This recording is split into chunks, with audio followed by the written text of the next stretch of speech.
your hair's good. Makeup. Oh wait, we're already live. Yeah, we're live.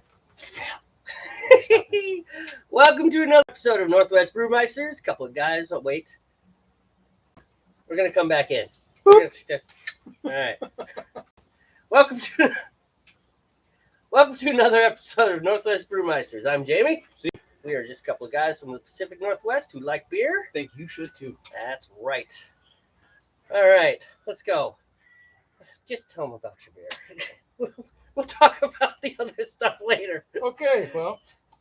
It's going to be a good day. It's going to be a good day. We're going to brew beer. It's going to be awesome. Welcome to another Brew Beering session. We've been on schedule every 2 weeks for quite a while now. Beering. Did I say Brew Beering? You just said brew beering. We are the most professional broadcast this side of the Columbia Beer River. brewing session. This week, or this time, I'm doing another recipe from our supply store, Northwest Brewers Supply. This is their double IPA called Inside Passage. It's described as this Imperial IPA has a huge amount of hops, but they are not alone. Honey and Munich malts create a solid malt backbone. If you can't get enough hops, this recipe is for you. So, original gravity will be roughly 1.079. Final gravity should be around 1.018 with an ABV of 8.1. So this will be a strong one. An IBU of over 100. So it's going to be spicy. Be quite hoppy, but that's the point. By the time this one's ready to drink, when I get done carbonated in my kegs and all that, it'll be close enough to the fall that I'll be ready to start drinking some heavier beers. And then just a little nugget for the next brew session. I'm going to do another Resurrection Strong Ale, so looking forward to that. That's all year round beer. I love Resurrection Strong Ale. That's such a great beer. Jeez. All right, so that is like a great beer. Yeah, I really enjoy it. I'm glad that beer. I would pay for that beer. I would pay for that beer in a bar. That means it's really good then. Or you really would. You're not just give me the friend like, hey, yeah, your beer's great. I never pay for that. That's really the test, though. I have to admit, if I came over to your house, like, yeah, dude, so I'm really proud of this stuff, so I need you to give me like $4 a glass. I'd be like, here you go. Here's a 20. Here's a 20. You're stressing our relationship, but damn, I want that beer. Well, thanks, man. And I would never charge you for beer. Please don't. All right, kit inventory. My steeping grains are half a pound of Crystal 40 and half a pound of honey. No, not actually honey in the jar, out of the jars. A honey, it's a honey barley. Honey malt. Yeah, I think almost everything is barley. It's all barley, yeah. I guess so. My extracts are 6.6 pounds of Pilsen light malt and 3.3 pounds of liquid malt, or Munich liquid malt, And I'm also going to add a pound of dextrose sugar, which will supercharge it, which helps it get to that higher ABV. Lots of hops going in this one. At 60 minutes, I'm going to have 2 ounces of Columbus. And then at 15 and 10, I'm going to add 1 ounce of Centennial. And then at 5 minutes, I'm going to have 1 ounce of Cascade. And then when I rack it into a secondary container, I will dry hop with 1 ounce of Cryo Cascade. My yeast is Y Yeast 1056 American Ale. I'm using 2 smack packs because I just don't bother with the, that's what I'm trying to think of, where you prime your yeast, like a day or two before you brew. Yeast starter, yeah. Yeast starter. Brain fart. I just don't feel like dealing with the yeast starter, so I just buy 2 packs and let it go. And if you've watched any previous broadcasts or episodes like we used to do, the process is the same. I will get my water up to temperature. I'll steep the grains for 30 minutes, and then I will get the water back up to temperature, and I will add my liquid malt extracts and bring it to a boil for 60 minutes, and then I will add my hops over the schedule like I read earlier. And then I'll cool it down to anywhere between 68 and 72, add my yeast, shake it up real well, and stash it in a nice, dark corner somewhere in the house so that it can do its thing for the next couple weeks. I'll rack it one time, and then I will put it in the keg and be ready to drink it sometime late September-ish. Sweet. I am going to add a whirl flock to this one, though, to try to get it as clear as I can, and I will cold crash it, too. This is a personal challenge. I want to see if I can get this one, at professional level clear if possible. So, but I have a feeling no matter what I do, I'm still going to have the slightest bit of chill haze in the end, but that's all right. Even I don't care. the cold crashing really worked. When you did that, and when you've done that, it is more clear. Yeah. You know, so whirly flock and cold crashing. Well, I don't know if it's gonna make much of a difference, but I did cold crash my nut brown ale from 2 sessions ago. Yeah. But it's such a dark beer that it probably won't really matter. But Right. you won't be this. If you hold your glass up to the light, you won't really be able to tell a difference. Like this blonde ale, which I did. Geez, when I did the blonde ale, sometime in July maybe. I don't know. We could go back through our video archives and find out when we did it. Right? It doesn't have royal flock or Irish moss, so I forgot to put it in there. Forget exactly what happened, and I did cold crash it, but it's still pretty hazy. Now it might be an effect of the ingredients too, not just so much the fact that I didn't put those other things in there. So, but I don't care. It tastes just fine. Shout out to Nathan. Hello, Nathan. Hey, Saw Nathan. your comment there. Had to fire up the external monitor so I could actually read your comment. For the record, this is part of our shtick, man. Me desperately trying to share this to our so many channels that we're on. Should we get an Instagram? I guess. Wait, is that a Facebook thing? Well, yeah, Instagram is part of. You know, we have a Facebook page. Oh yeah. Well, you have a Facebook page. No. Northwest Brewmeisters has a Facebook page. I don't like Facebook, so. But I get it. Yeah, I forgot we had that Facebook thing going. We are social media handicapped, disabled. Well, we're not good at it. It's not so much that I don't think I'm not good at it. I just don't like it. I think it's BS, man. Most of it. Yeah. It's the way of the world, man. So you got to get on the train or get left behind. I remember you said that. Don't feel bad because I'm like I got like my boot hooked on like a chain that was hanging off the train, and I'm kind of just bouncing along. I'm not really up to speed. So to finish off my intro diatribe. I don't mind that it's hazy. It doesn't affect the flavor. It doesn't affect anything with the beer. It tastes just fine, and so who cares if it's hazy? I mean, hell, a lot of IPAs are intentionally hazy. So that's true. They call them hazy IPAs. It's like a whole group of them. All right, man. So my recipe is on my phone. So here we go. So I'm doing a Russian Imperial Stout. Right now it's called First Russian Imperial Stout because it's the first one that I designed and I didn't give it a name yet. So we'll give it a name in a minute. So I'm using Y Yeast 1028. Same as Steve, I'm using 2 packs because it's just easier than doing the starter. Maybe someday when we can busy to do a starter. Fully retire from our day jobs and actually do this with a little more, and we're not running everywhere, and someone doesn't have kids in school, and someone isn't trying to turn his children into the next Franz Liszt in the 21st century, and write music and do all the other things we're doing. We just do way too much stuff. We don't have hobbies, man. We have that's the problem. We do everything 100%. Everything is like it's a job. It's like it has to be done. And trying to do fun things like play Battle Club Warhammer 40K. Did you say Battle Club? I did say Battle Club. It escaped me for a minute. Yes, the inner nerds of us want to try to play some Warhammer 40K, which is a tabletop war game, but we just never have time to play. It's a lot like chess. Really. Yeah, I mean, it's the concept. Yeah. The only part where it's not chess is the rolling of the dice. Right. Because that adds an element of chance into it. Because chess doesn't really have an element of chance. It's all tactics. Anyways, let's see. They just fucking laugh at us now. I was like, he said, us old MFers are getting left behind fast. Yeah, you ain't. Right, man. You know what? Before I talk about my beer, that is no lie, dude. Like my friend Peter, he's hanging in there doing the platform hopping. Right. I'm just like, man, just about the time I get Twitter figured out, it's like Twitter's old news. And now we're going on to Instagram. And no, Instagram is old. Now we're on Snapchat. Oh, we don't do Snapchat anymore. Now we do this. Now it's like Discord has taken this big chunk and stuff. And it's like, man, it's just like you cannot keep up. I think a lot of people are kind of getting fatigued by that. Is generally we're tired of all these platforms. Well, especially older guys like us. Not that we're old. I don't know how old you are, Nathan, but we're like late 40s, both of us.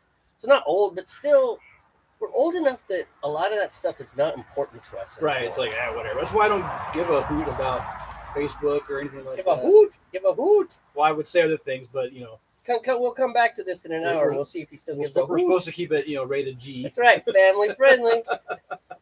I am a retired sailor, so I'll let you do the math on that one. We'll do another broadcast not for kids, and we'll have fun with that. In any case, Nathan's 43 in November. So okay, hey, so yeah, we're all in the same group, age group. Yeah. So yeah, it just really is. It's just so tired, and just I tell you why I like Twitter, because Twitter is so broadcast.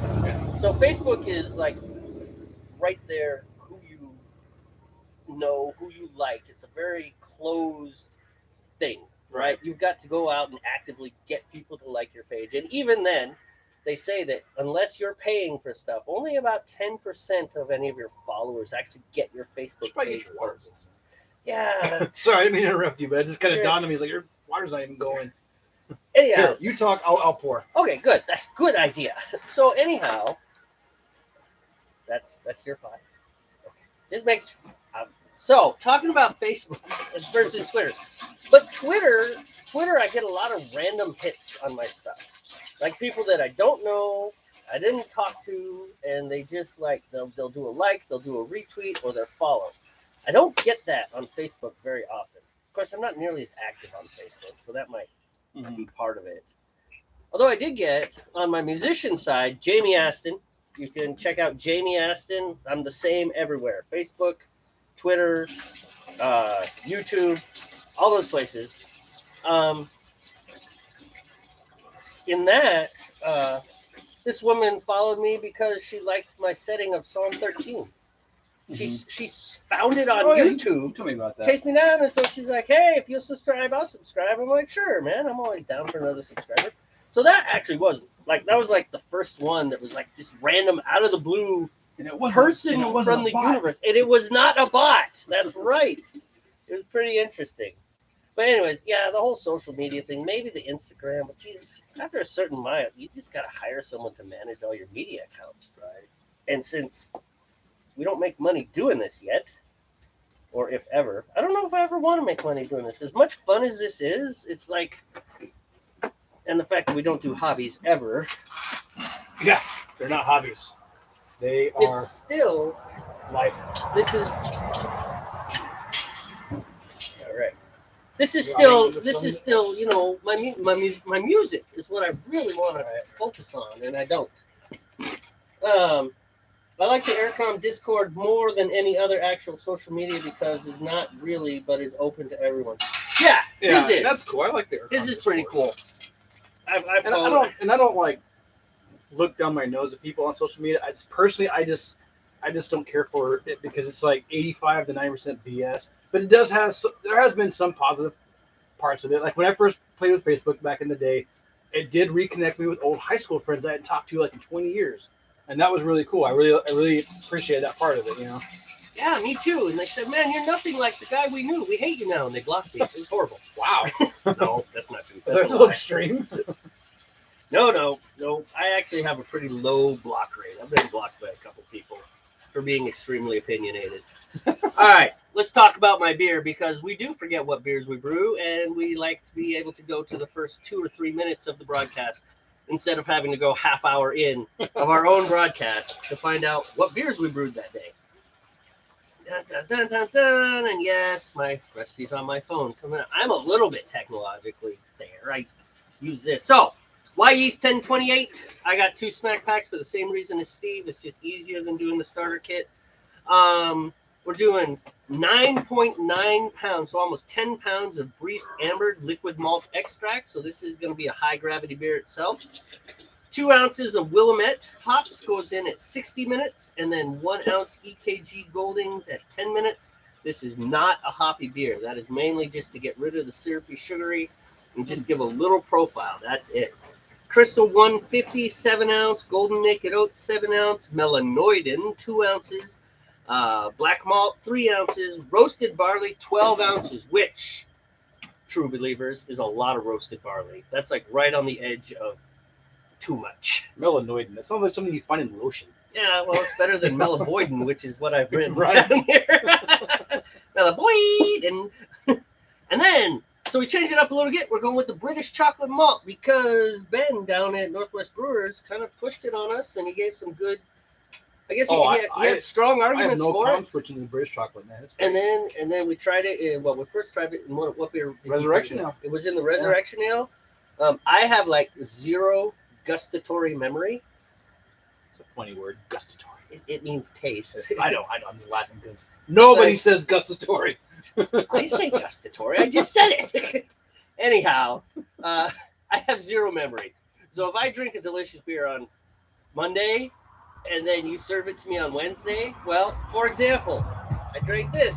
I said, Steve, this is really good. What is it? He's like, it's the same beer we've been drinking at my house for a week. I'm like, oh, it's really good. This is the same beer I brought over last brew day. Right. I knew that. I didn't know that. It looks good. It tastes good. Fine. It's So fine. anyways, unlike my wife, who she's like, remember that steak from 17 and a half years ago? Wait. You said remember your wife. All women remember everything, especially when we screw up. I mean, Ain't that the truth? 17 years ago. It was so delicious. It's like, I don't remember dinner from last night. What? I mean, I lied. It was great. It was like, what spices were in it? Good ones. Spicy ones. Spicy spices. Anyhow, so same game as Steve, right? So the last time I did this, I had an OG original gravity of 1.072 and a final gravity of 1.028. I think that worked out to like Foam City. Yeah, I screwed that one up. Show the viewers your talents. Negative. Come on. Usually I'm spot on, but not today. You almost need a refill. That's like 4 ounces of beer and 8 ounces of foam. American pour. It's an American pour. Okay, yeah, right. Anyways, the last time I made it, it turned out to be about 6%, 6.5%. That's what it was. Both of your beers sound delicious. Maybe rack me off a bottle for the future when I come visit. Absolutely. We can make that happen. Yo, and Chase is online. Chase, what's what up, Chase?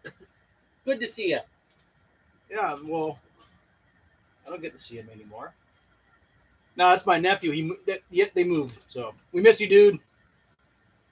You were our #1 fan for the longest time, man. All right, so Steve likes to do what they call hot steeping, which is where you don't put your grains in. Here's my pathetic pour, if you can see that. That's Foam. not, I can use a spoon now, you know. that's not near as bad as some of my pours. You've seen some of those. They were horrible. And I do what you call cold steeping, which is where I put the grains in while the water's still relatively cold. Of course, I'm a little behind schedule on this. Also, I lost my spoon. It's in my house somewhere. I just don't know where it is. So we're just going to throw that stuff in there. It'll be fine. It'd be fine. Because we're not going to turn the heat up at all. Just going to keep an eye on it. Let's move this around here so I can see it. We're only at 100 right now. So yeah. That would be the plastic melting as it's sitting right next to the flame. Put that over here. So, as always, we start. I always start first, and then Steve catches up. At least with the 1 hour boils. When I have a 90-minute boil, I have 2 recipes that are 90-minute boils. When we do those, Steve will start first because I'm far enough behind. And part of that is because for whatever reason, my pot gets hot faster. Right. We only have 1 wort chiller, so we have to so have enough space in between stuff being ready to cool. That way we can. He or I could use it first, and then the other person can get it cleaned up and get it ready for the next guy. Yeah, it's a So timing we have thing. to stagger it out, yeah. And then what I his do, pot definitely just gets the heat so much quicker than mine. and we think it might be because we really don't know. Right. We speculate this is because the flame is closer to his pot than my burner kit is. So you want to pour your own? You want me to do it? I want you to do it. See what happens. Don't get any of that nastiness in your beer, though. No, I know. All right, here we go. And now it's time. It's part of the show called Steve pours a beer.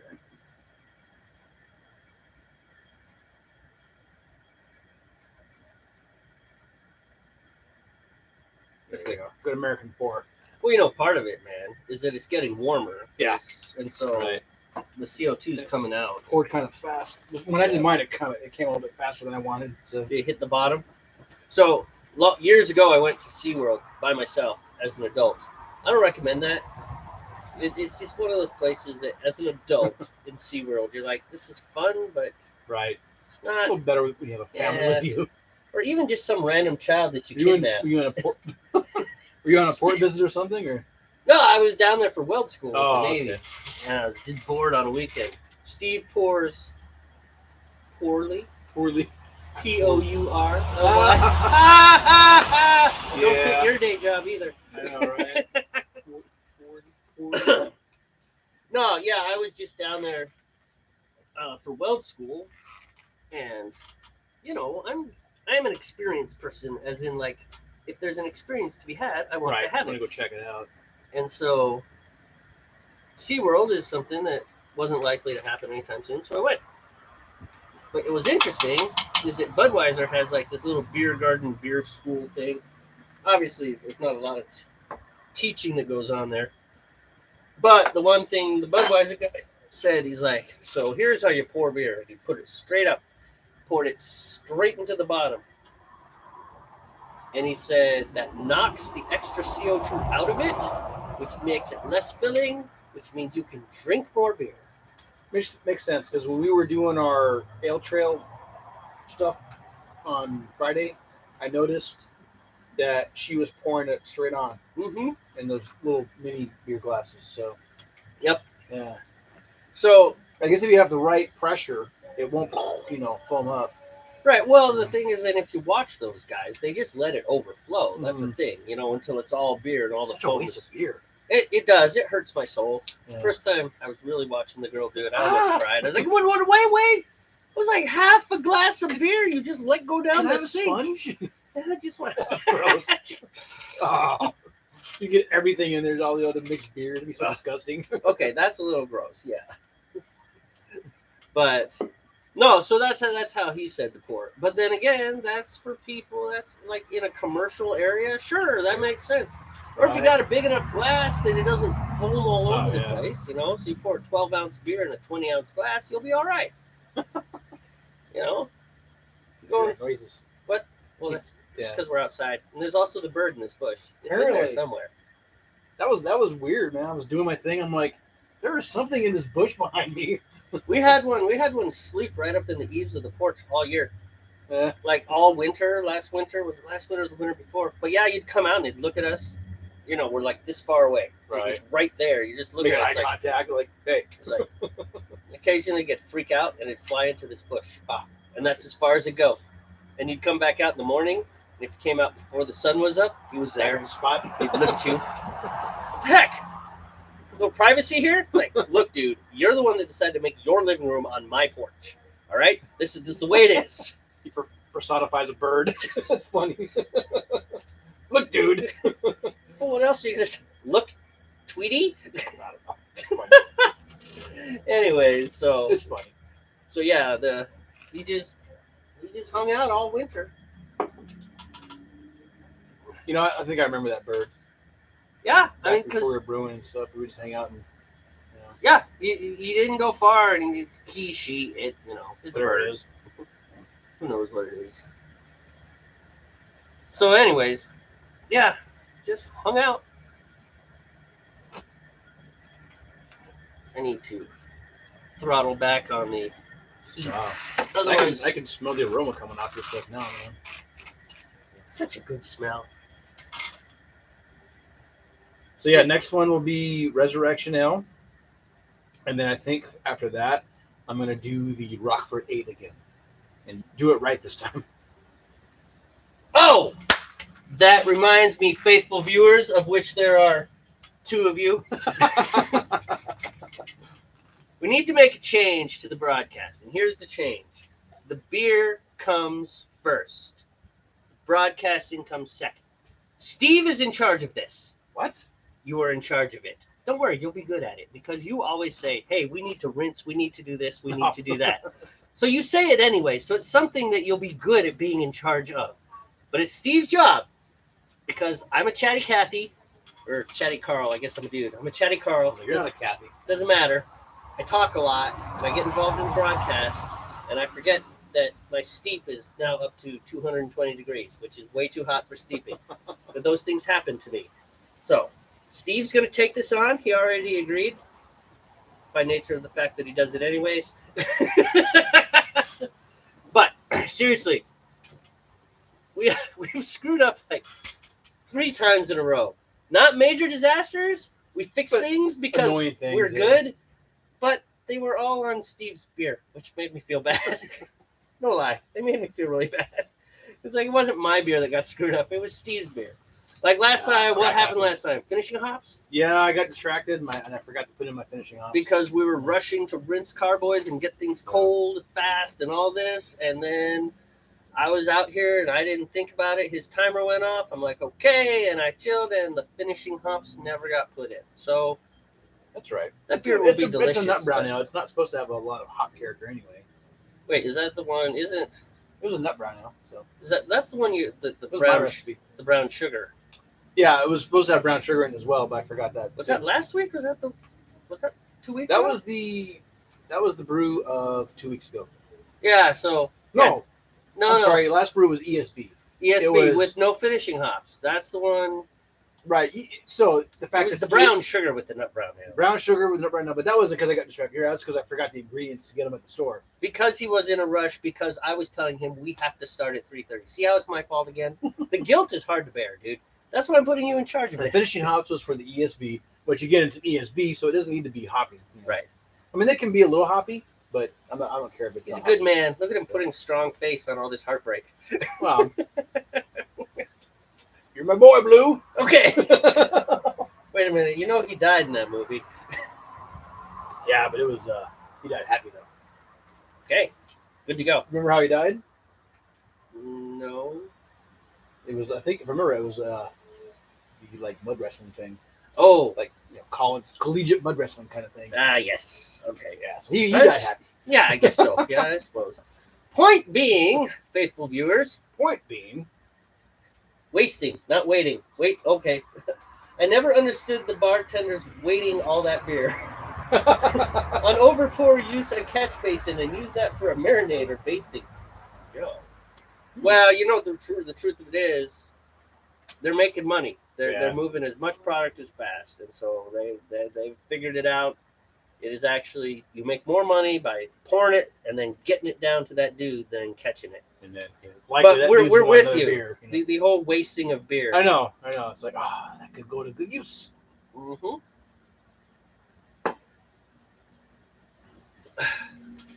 Yeah. So how's your temp? Thank you. See, he's good. I told you he'd be good at this. It's actually right about 145. Okay, you're almost there. You're close. Yeah. Actually, let's call that 150 because it's going to creep a little bit. All right, let the half hour begin. And that means I can turn my heat on.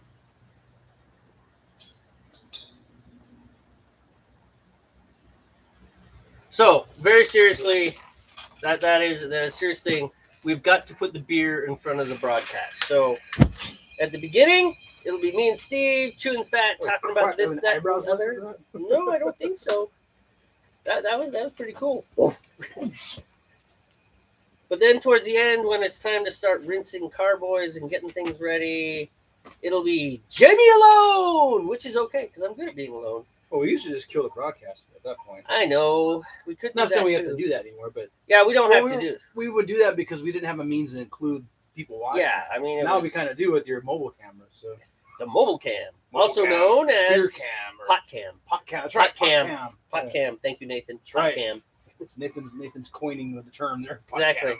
So more adventures that have happened just today. So again, dear viewers, what is this? This is my kitchen sink. That's right. The faucet blew up. It didn't just like start leaking and oh, I can deal with that. It like went whoop, and then water went everywhere. I didn't get to see any of this, but I feel for him though. Let's just say that we've been exercising restraint on this broadcast. Smile, smile. We're on camera. On camera, family friendly. So frustrating. Give it time. I'll probably ruin. I'll make it at least PG, if not PG-13. But that's okay because by the time that we get to PG, the kids will have been bored. Yeah, I know, right? Oh, speaking of faucets, here's my faucet right now. Literally sent my wife off to buy a new faucet because right after we're done brewing beer and broadcasting, guess who's fixing the kitchen sink? That would be this guy. So yeah, that happened, and we're just, whoa, wrong way. We're just gonna kill that I'm gonna get my timer set up. because definitely. Yep.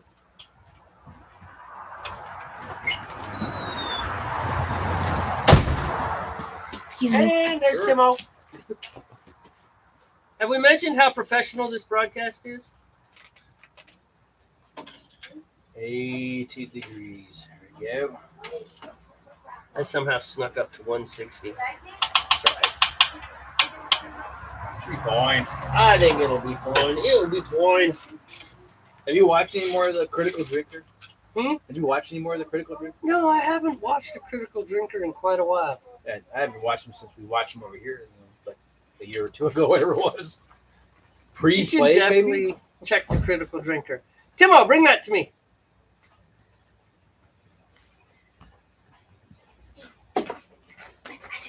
Yes, It's sir. okay if you're on the camera, man. We already know that we're super professional. There it is, ladies and gentlemen.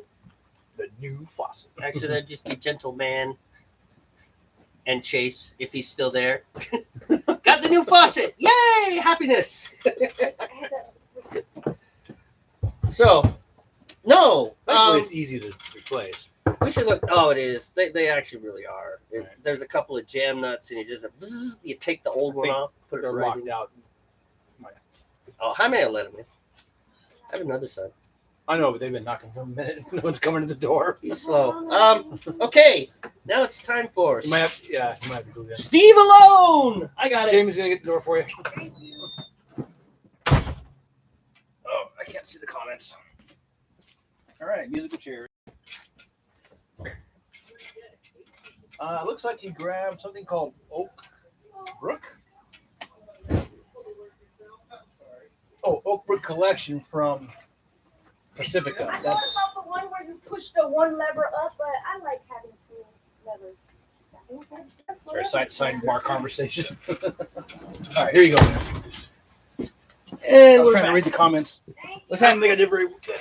Oh, That'll be fine as should long be as it fine. stays Yeah. like As long as it doesn't fall over the computer, we're fine. that. Which I can totally see that happening. It's us. It would happen. Oh, what brand? It looks like she got. Yeah, that's what I was What do telling we you. got here? Pacifica looks like Yeah, Pacifica. Kitchen faucet brush nickel. Oak Brook collection. right. That's So our Ace is locally owned. In fact, its name is Peterson Hardware. The Petersons actually live here in town, so we shop local as much as possible. So she went to Ace instead of like Home Depot, and the town is small enough that we don't have the super fancy stores. You know, right. like Bed Bath and Beyond is a long ways away. I don't know why to shop there, anyways. Unless I could get to the Beyond part. I want to get to the You want a Beyond nice part. oil, for your complexion or something. Is that what they do there? Been in there. It's all Bed Bath and Beyond It stuff. looked really girly. I was like, I don't know. I've been in them before with my wife and all that, but yeah, it's soaps and linens and crap. You know, I think mostly soaps and just Should have gotten a mowing. you know. It'll be fine, and we'll just replace it when this one breaks too. They all break, man. I can't wait to replace my whole kitchen. Are you gonna do the whole kitchen? Everything, man. Everything. Counters, the floor. But not until the other bathroom is done. Well, Which yeah, is the next one thing at a project, time. which I probably should go ahead and kick that off now because it's time. I don't want to deal with upgrades and remodels during the summer. I figure when school starts here pretty soon. Out here, Yes, school doesn't start after Labor Day, so after Labor Day, when school starts, might be time to start doing. Labor Day's probably coming soon, isn't it? Yeah, it's. Is it third weekend 4th? of September or the first weekend? First Monday. First Monday of September. Which in this case will be the 4th. No, Nice. 5th. I think I have Labor Day off. I get Labor Day off because Oh, you took the first off. That's I right. took the first off, which is Thursday, so we can go to the brew college Right. for not to learn anything, but to Well, maybe buy a we'll beer, learn something. You never know. they only serve on Thursdays. I work nights, so they only do like Thursdays from like noon to 4 or something like that. So the county does this ale trail, the Yeah. commerce, and we've been doing that. We've been going to all the breweries in the counter, and we'll get a stamp. flight, Yeah. and you get a stamp for going in. Yeah. And if you visit all of the breweries within the year, then you get like a pint glass or something. Whatever. In the past, it was a pint glass was the prize. I don't know what it is this year, but there's two actually, because one of the places is very hard to get to. It's actually a brew college, where every other day of the week, other than Thursdays, they do like you go. Like, there's a community college here in town which actually has a certificate program in home brewing, but it's intended for people that want to do like commercial level brewing. But anyway, they will do a lot of the actual hands-on lab stuff at that brew college. Mm-hmm. Now, Thursdays, some evenings, we'll just say Thursday evenings, is the only day they actually have the tap room open where you can go drink the beer that the students made. 4 to 8. Right. Student level beer. Student level beer, man. Oh, nice. So it should be interesting. And since I work nights, we haven't been able to go, but it's actually considered a bonus stamp on this little ale trail for this year. We can actually complete the trail minus the Cardinal Brewing, Mhm. whatever they call it, and still get the prize. But if we do the Cardinal Brewing, we get a bonus prize. So Mhm. the whole thing I was trying to say to begin with, Coaster. yeah, it's a coaster. Not even a T-shirt, it's a coaster. Very nice coaster. No lie, man. No, I don't know what it is. A coaster, I have no idea what the prices are this year. A coaster so. would last me much longer than a T-shirt. Yeah, me too. You've seen my T-shirts; they die. So yeah, I took the first off, so we could do that Thursday and go check it out. And I also took Tuesday off, which I believe is the 5th. So. You are not lying about that, sir. You said honestly, probably made in the same factory and just slapped different right? packaging on Yeah, it. no kidding, man. That is. I took the Labor Day weekend off, the whole long weekend for me. One last hoorah with the kids before school starts, kind of Sure. thing. Hanging out, drink beer, make beer, whatever. I don't know if that's a brew weekend or not for us. I haven't looked that far ahead of the calendar, but It is. okay. So Sunday's a brew weekend, The or Sunday the whatever. 3rd would be a brew weekend because Okay. next weekend is the 28th, right? Correct. So So depending on what's going on, we might have to brew on Monday. So. what would be happening on Sunday? Well, we might be going camping as a family. Okay. So Or maybe I'll just brew alone we here, could do that. all by myself, staring at a camera sadly. Or I'll play sad music. A lot of stuff in D minor. Little D minor. Yes. Yes, I know D minor. The The saddest, saddest key in the key. world. The saddest key in the world. Little violins tuned to D minor for you, buddy. But you said you're taking Monday off, right? Labor Day. I get Monday off. The store's closed. Okay, then we can brew Monday. Okay, we could brew Monday. Possibly. I mean, But what about our 2 faithful viewers? We got to rearrange their whole lives for our brew schedule. would that happen? Would it really rearrange your whole life to watch us on a Monday instead of a Sunday? Okay. Then again, it could. I don't know. I don't know what Nate does for a living. Maybe he works on that also. You know. That's true. But I know. Well, so I'm going to brew the Scotch ale probably this Tuesday. Right. I'm gonna get both those prepped for going. your trip. So. So I got a hunting trip coming up in November. So I'm making the beers for that trip now. Because last year I brought 5 gallons of Newcastle clone that I found on the internet. And it was actually a really good clone. And I really like it. So I brought 5 gallons of it. And it was all drank on the first night. The first night! How many were there? There's 4 of us. 4 of you. Okay. My dad wants to say it was only 4.5 gallons, but it was still 4.5 gallons of beer in the first I mean, that's night. a lot of beer, man. I mean, a gallon of beer is per person kind of thing is still a lot of beer, but it can be done. Obviously, I know it can be Especially in done. my younger days, man. It's like, oh, what? That's it? We're drinking a gallon, you know? Well, you never think about it, you know. Speaking of, I've been busy like doing my broadcasting duty. Yeah, I got nothing. I'm sorry. I'm behind. no, that's not a chug your beer thing. It's just like, I'm just letting you know that I keep pounding my beer down a little faster than I probably should be. Well, yeah, well, you can just hang out until you can drive again. So Nathan says he builds houses for a living. Oh, okay. So I imagine you work during day hours then, you know. So, I mean, I guess some crews could work at night. Well, he's in Florida. If I was a house builder, I would work at night. Hot and humid at times, I bet. So anyway, speaking of music, because I did mention music at some point here in the last 20 minutes or so. D minor, right? D minor, sad. So I brought the boys down to the tap room for the open mic last night. Well received, man. Right. So Timo played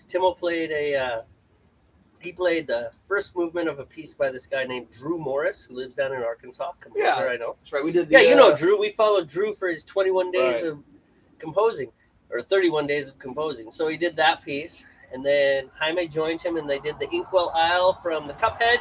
Which, how old is Cuphead? I have no idea. Cuphead is pretty old, and then it's one of those things that has like experienced a revival type deal. Anyways, there's a cartoon, and then there's a cartoon, and then there's a video game and some other cool stuff. Anyway, some guy's playing this theme, and it's all ragtimey. That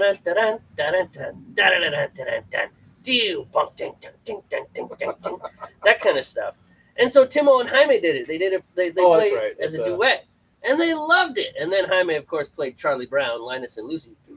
They lost their minds and left. Oh yeah, they love that. So it was actually a really, really good night, and Timo is definitely hooked on it.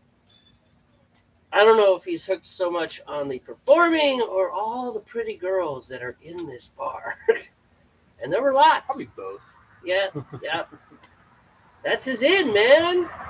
It's like, to be honest, that's a pretty good in. It's like, I play football, I play basketball, I lift weights. I can play 7,000 different songs. You want romance? You want comedy? Action? Ask me to do 10 fingers all I want a dramedy. Okay, so that would be D minor in this hand and A major in this hand. Here we go. No, I don't know how to do that. It's true, though. How are the temps doing? We're good. I've actually been watching that. Thank you very much. Like a hawk. Mine is sitting at 150, so I got up to 160, which is not too bad. They say between 150 and 160. I'm sitting at 150 right now, so I'm just about 140 at mine. But I've been backing my heat off a little bit. well, that's the trick is That's to back right. it up, so you just kind of Ease into it. ease up onto 150, or you could just keep the heat going and you just go right Yeah, through I it. know, right? All of a sudden you're like, ah, too hot. Oh, I don't have my satchel ready.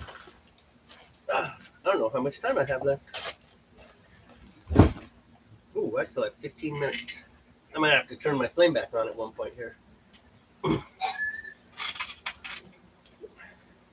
yeah, anyways, it was a lot of fun. So might go down there. Gotta make it a regular thing, huh? Spoke with the bagpiper today, Oh, and and Is he down? Oh yeah, he listened to it, and he was talking about the Highland pipes. Now, for those of you that don't know, and I don't know if you know, the Highland pipes are tuned kind of B flat ish. right. It's You an know, approximation of B It flat. is. It's like you got to twist everything, and you just kind of that's the way it is. So I wrote the song. Drink 'Em All is written in B flat for that reason, Gotcha. so that the pipes could be there. But he was talking to me. I was like, man, he's like, I'm good at playing the pipes. He's like, I'm not so good at composing. And you know, that's something. It's kind of like with you and vocals. All the things that I think, oh yeah, of course you can do that. That's easy. Of course, you just hear that, right? That's just in your head automatically. No, it's not. It's in your head. Mister, you've been singing at a quasi-professional level since the age of 10. I don't sing. Mr. Vienna Boys Choir. Yes, well, it was not the Vienna Boy Choir. I was in America. It was the Helena Boy Choir. And it really was. And I went to visit the Vienna Boy Choir home. And ironically, the Vienna Boy Choir were touring America at the time. That's true irony. Yep, true irony. It was funny. All right, I'm working on it. So that wasn't a hint. I was actually just seeing where you were at because I wasn't before yet. So anyhow, but the same deal with him, you know. I'm just like, well, of course you can jam. You can just throw something out there, right? Right. Not everybody can improv, man. Some people, they call them slaves to the page, you know. And it's like, I need notes. I need someone to tell me what notes to play.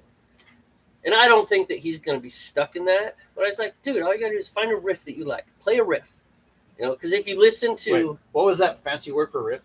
Oh, an ostinato. Ostinato. Ostinato. Yeah. Just cracks me up. And then I told him, just play some riff salad. It'll be great. Steve will love it. Riff salad. So seriously, if you've ever listened to any pop, like harder rocker music that uses bagpipes, mainly what the pipes do, they don't play these long, intricate melodies that are different all the way through. No, they find a riff and then repeat it. If you listen to Dropkick Murphys, they're bagpipe. The songs that have bagpipes in the background, it's just kind of a repetitive short thing, you know? Which But is it all works. he needs to do for this, really, right? Right, and that's what I told him, is just find a really good riff that you like and repeat it, you know? And you can repeat it right over the top of that big long section. It'll be okay. It'll work, you know? I mean, if it was 20 minutes of that riff, yeah, people would get... You also have the luxury of editing things digitally, too. You can be like, we're going to cut the riff out here. Yeah. Well, he only has so much because the accordion is already in there. Right. You know, ostinato sounds like the next pandemic. Or like something that you would slice up and put on an omelet. Or a style. Oh, we're going to make this omelet ostinato style. Yes. What's that mean? I have no idea. Ostinato merely means riff. Riff, yeah. That's all it is. Fancy Italian word for like repeating short thing, you know? At least I think it is. Now I gotta go look it up. I'm sure that ostinato is a repeated motif. We're gonna look it up. Motif. Music terms, man. Well, They're funny. they help you talk. They really do. Ostinato. Ooh, ostinato traffic generator for network engineers. All right, I am done. Let's do this. All right. In right. music, an ostinato derived from the Italian word for stubborn. Compare English obstinate. Gonads. We only have one gonad. It's a scrotum. Whole thing. So much for friendly. Throw it in the water. Did you say family? Shut up. Point being, Family. making fun of me, Yes. Mr. Brew Beering Day, Yeah. right out the gate. I hadn't even Brew had beering. any beers yet, and you're going with brew beering. It's like, what's going on? All right. And drop that sack, Steve. He said it, not me. I will He have said to it. oblige.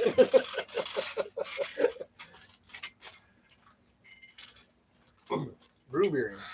So yeah, you're absolutely right. Ostinato, posh term for riff. I thought I learned that from you, so. Right. Well, and I learned it. Well, actually, I knew it, but the guy who gave me that little thing is the guy. I watched that video of the composer for the Game of Thrones theme song. Oh, okay. That cellist guy, because he played this ostinato, and he kind of paused. He said, "Ostinato," which is really just a posh term for riff.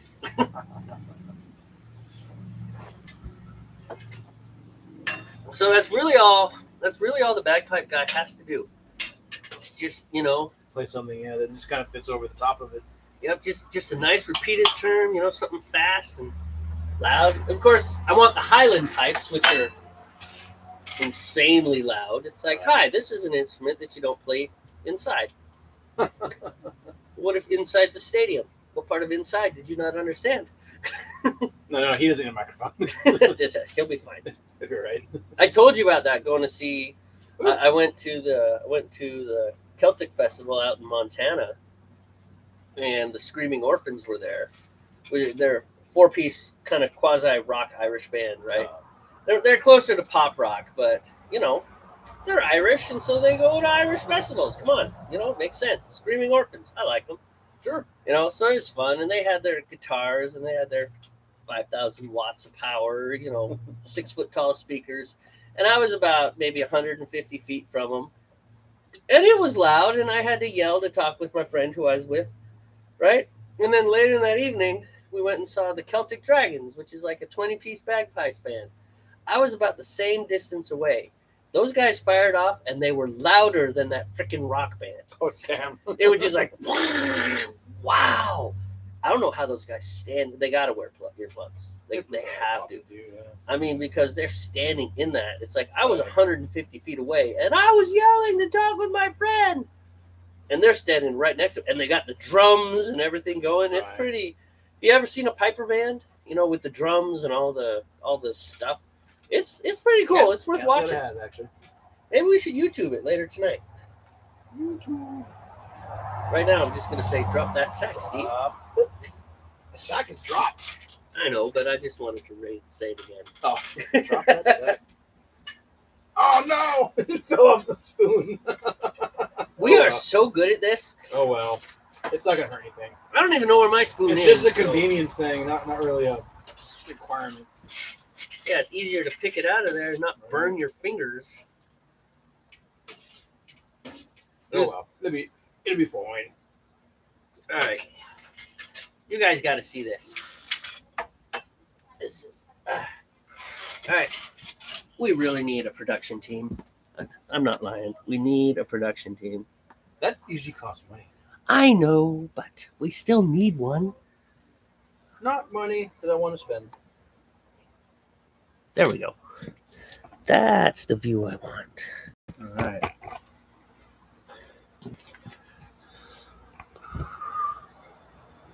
Look at that.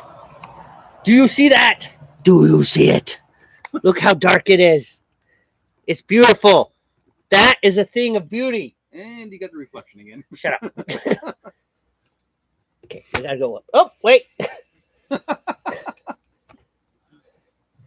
Telling you, super professional. That is gorgeous. Look how dark that is. That is what beer should look like. Let's look at Steve's weak tea over here. Weak tea. Weak tea. What is that? This is golden. Weak tea. Golden beautifulness, man. No. Come back over here. Come back to the real beer. Right here. Here's where this is it. This is the stuff, folks. This is what beer should look like.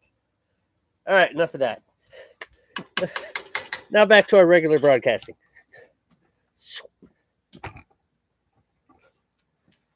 All right. That looks so good. I'm glad you figured out how to use virtual cameras on OBS. That's pretty interesting. Well, it's fun.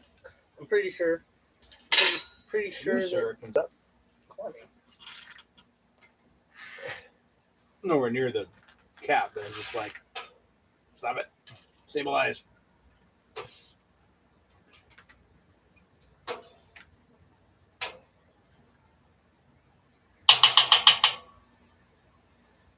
And of course, that's the thing. I like strong, dark beers. Pour it in the pool, I swim. Nice. Oh, I need to. Do you have the aim and flame over there? I do. I need to rekindle the flames.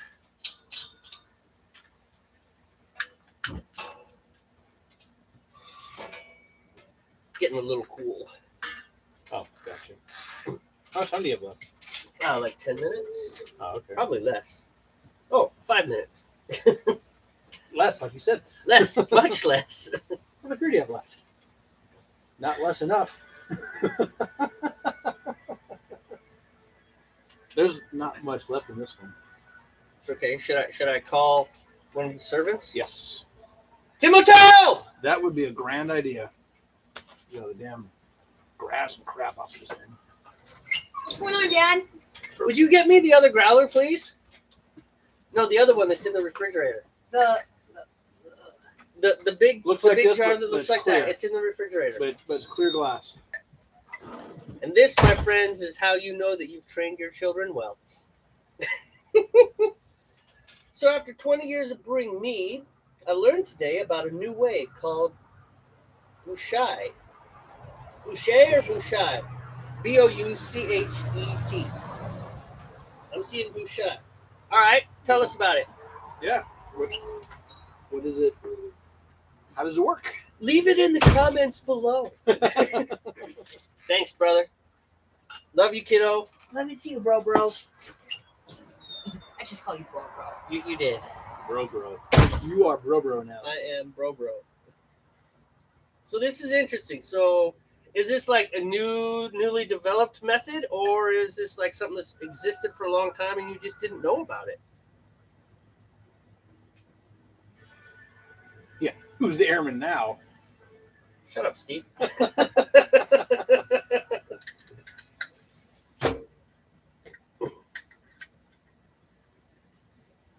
I fully admit that I have the worst problem with carbonation.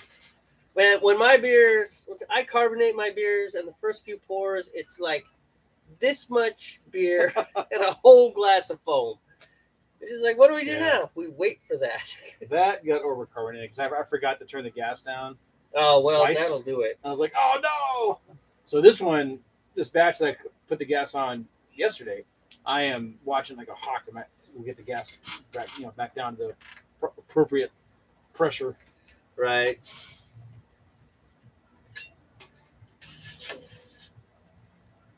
I need to go get a pair of pliers for when I pull these out of here.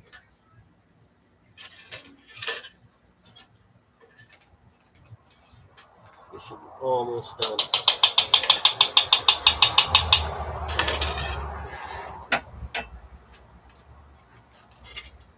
I'm still waiting. I have about 21 minutes left on mine. I'm still waiting to learn about Bouchet. Bouchet. I'm like actually very interested in this. Oh.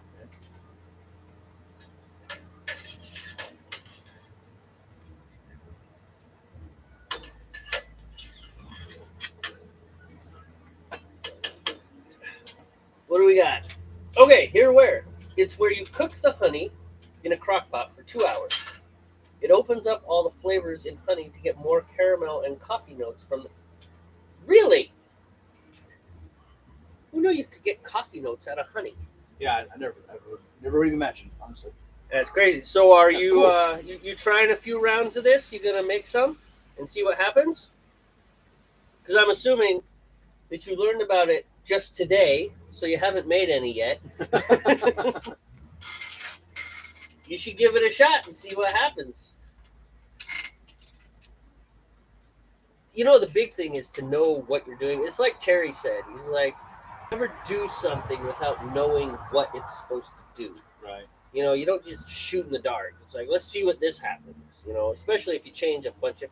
I mean, I suppose you could shoot in the dark. It's like, all right, so I got my recipe, and now the only thing I'm going to change is the yeast, right?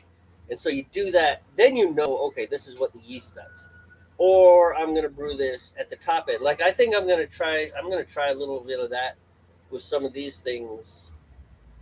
Like some of the recipes, I won't change the recipe, but instead of brewing, because I brew, so when I brew my beers, because I managed to score a kegerator for free, and it is time.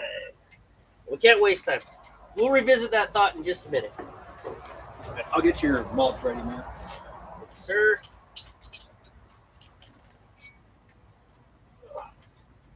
Like I said, new thing, the beer has to come first. Not that I'm worried because it's only Steve's beer that gets screwed up, but don't hate me, man. No hate. Wow. It's been on the shelf for a while. Did the And we all sticky now. oh, it's all right though. It happens. Ouch, ouch, ouch, ouch, ouch, ouch, ouch.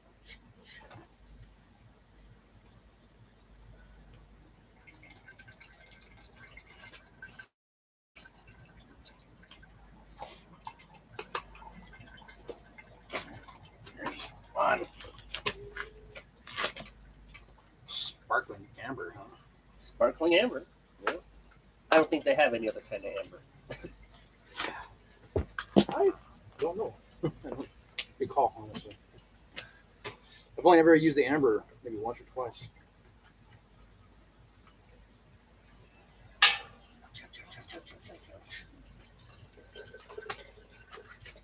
I really should have got the pliers. Hot. Hot baggy.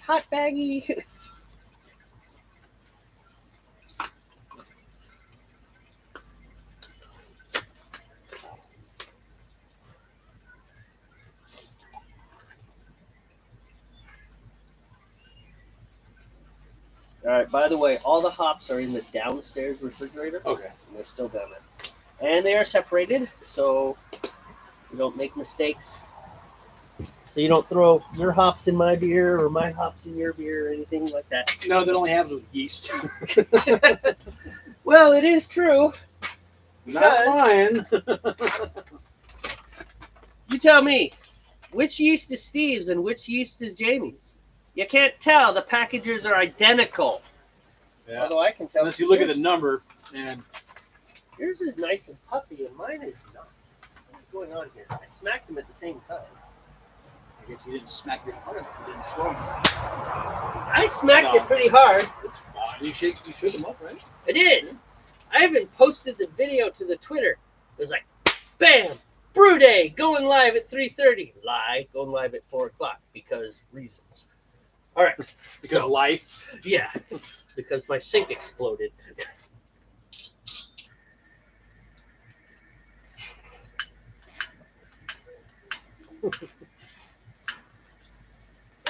Oh, that's gonna be an eyebrow burner. Yeah. Did you lose? Oh, there she goes. Oh, there. That wasn't too bad. No. All right. So we're going to let that rock and roll. All right. So, yes, you are going to do this, which I think is a grand idea. Ooh, okay. Can't bend quite that far. Age and bending are not conducive. Yeah. Right. Go that way. Go what way? I need to Put your stir. body that way. I need to stir. I got flame on. We are definitely going to get... I was gonna help you. Oh, here. Well, that way that you were kind of that way people could see this. Oh, gotcha. You know, maybe I should turn the flame off, add this, and then turn it back on. What do you think?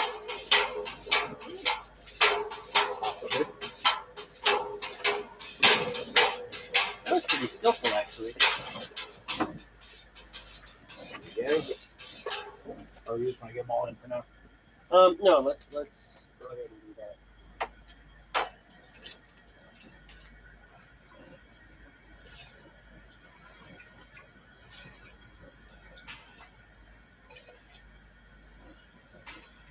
That should be enough because it leaves a lot of room for shaking and agitating. Shaky, shaky, shaky.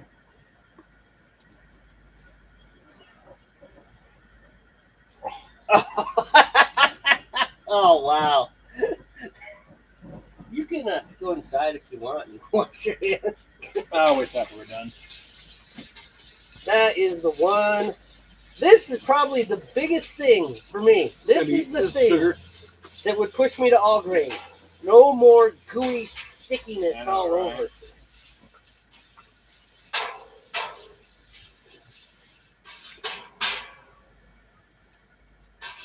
There's no saving that one. That's just sticky. Yeah. It's done.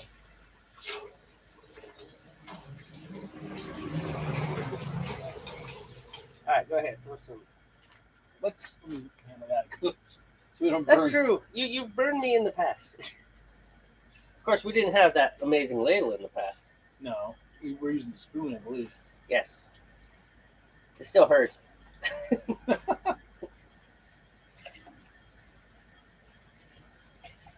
That's probably good. All right. Let's see here.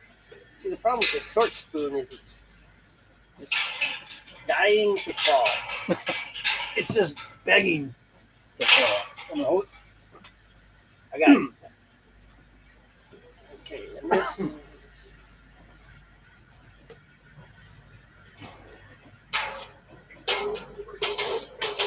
At least keeping those in the sun and kept them soft. Which mine are out of the sun. We'll move You mine should back. go put yours back in the sun.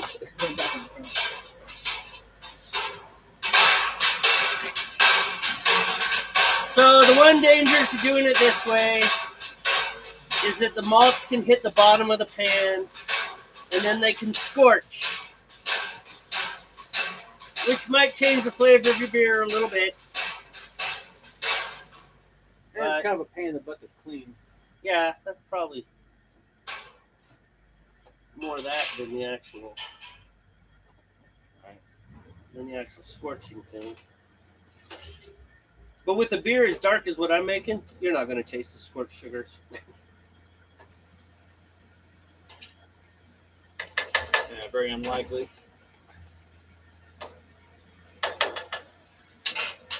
There you go, brother. All right, I'm gonna go rinse my hands and And back to Jamey alone. But that's okay.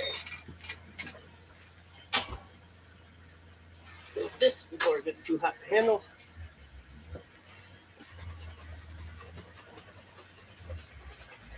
Shake this up good. no, that's not gonna work. What's wrong? Wait, I can't use your sink. We just clean it out. Oh, hose? They have hose.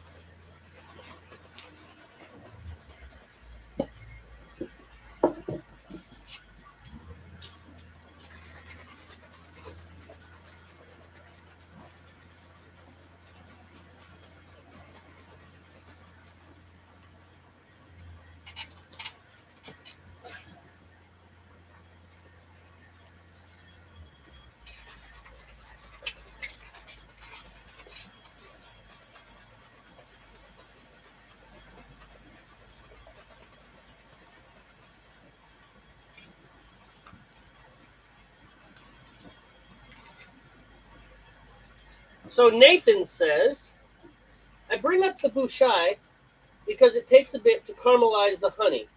So one of you could be doing a beer and the other doing the bouchai mead and not need the wort chiller. Ah, I see what you're saying.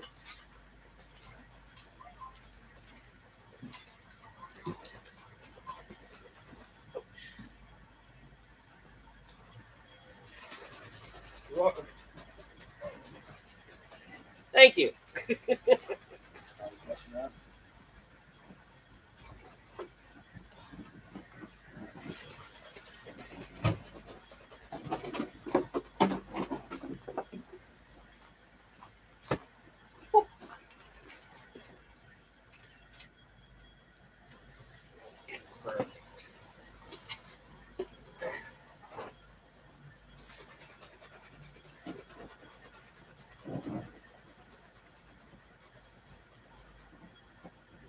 So now we go for a boil, and once we hit the boil, we add the hops. Go find our hot break. Then we time it for an hour. And then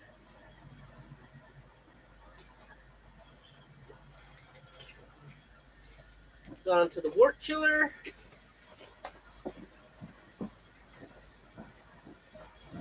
All right, now it's my turn to go rinse my hands because I got sticky too. All right. Oh. Oh no! I had flame out. There we go. Temp, I'm good on temp. It's just like no flame. All right.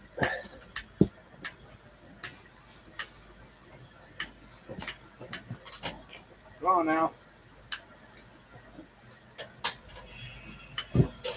All right, there we go. Get it? Yeah.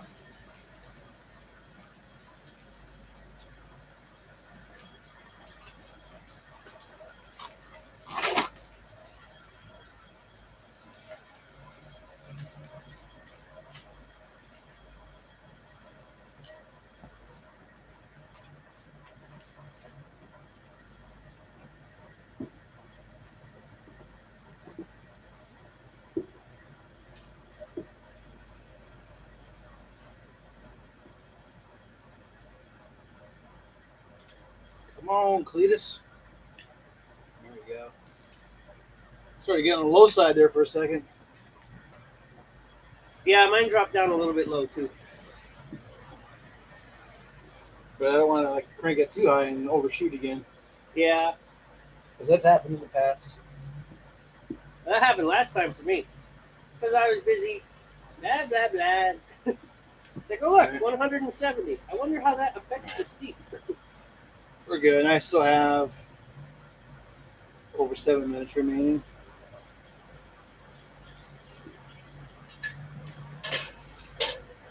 Whoa, whoa, whoa.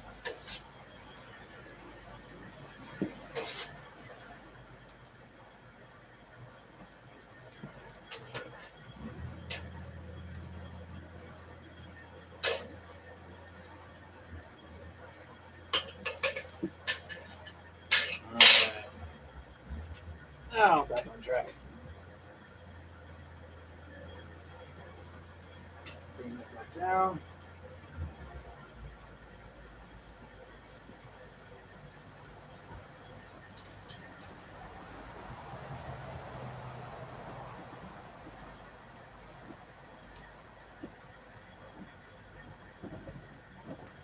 So there might be new comments. I just can't see it from over here, and I'm not going to get up at the moment. Problem with getting old. Huh? Eyes. Even with prescription sunglasses on, it's just like the print's too small. You know. It is. We need like a big 65-inch screen TV that we can hang. So we can always be looking that way. Oh, I know, right? Something right behind or above the camera kind of thing. You know. Although I'm not going to lie. I think it'd be a lot easier to get just a production team.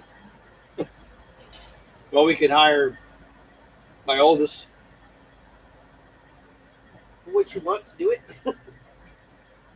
She went for the money. You let her sleep inside, don't you? That's a big It's like- thing. You eat our food and sleep inside the house, right? Okay, then you should do this for us, no charge. No, I mean she probably did like $10 or something. You know. Oh, that'd be fair. Maybe 20, just for a few hours of her time. You know. Well, it is 2022. $10 doesn't mean much anymore. No. Anything new on there? No, he just mentioned, and I think I told you, he brought up the Bouchai because he Right. said one of us could be doing beer and the other could be doing meat. Oh, And then we wouldn't have to worry about the wort chiller. Wort chiller. Yeah. Well, you have the bees. I do have bees. I have bees. Well, I think I have bees. I've actually kind of let the hives just do their thing, so I might have bees, I might not. Is there a way to attract the bees back, kind of thing? Or you have Well, to go buy a queen or something. Or you go can buy you can get this thing they call a tincture, tincture. some tincture. Basically, it's what is it? Like a little. It's like perfume. Yeah. Basically, and you can spray it in there and hopefully catch a wild hive. Uh, Or you could just go buy what they call a nuke, which is like 30,000 bees. and You queen. just dump them in the hive and let it rock and roll. Now, do you have to prep your hive pieces? Yeah, I think with those hives, what I would want to do, the boxes are just fine. We take all the frames out, get new frames, get new that because they're old and they've been beat up and stuff. Clean them really good, hit them with bleach, kill any bugs. Oh. Gotcha. Depending on how fanatical you are about it, beekeeping is actually pretty easy.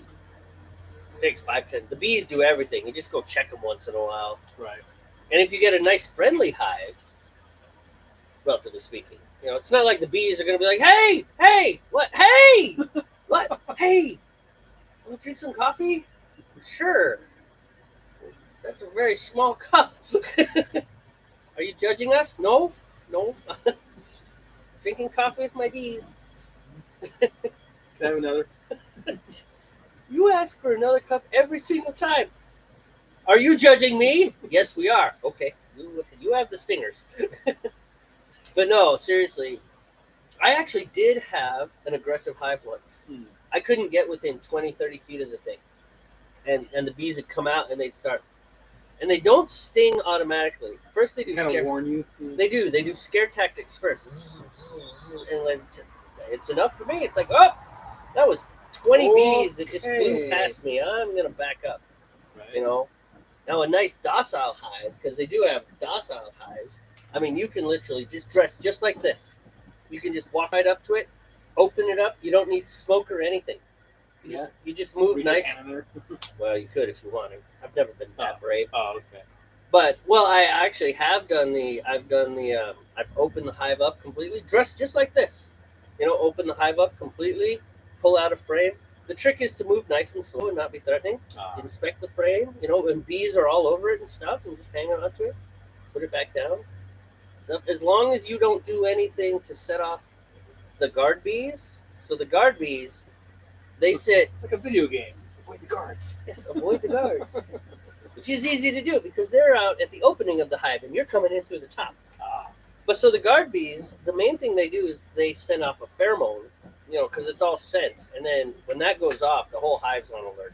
Right. And stuff. So as long as you're like That's no trouble. Yeah, that's basically it, man.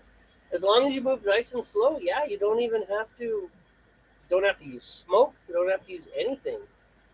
Now I use a bee suit, you know, for the most part, because I've been stung a couple times and it's unpleasant. Yeah. You know, it's not. Ow, ow, ow. Yeah, that's basically it. It's like, oh, man, that hurts. Son of a. And of course, then there's always the risk that the whole hive decides to attack, and that would be, as someone who doesn't carry an EpiPen with him everywhere he goes, that could be problematic. That could be bad.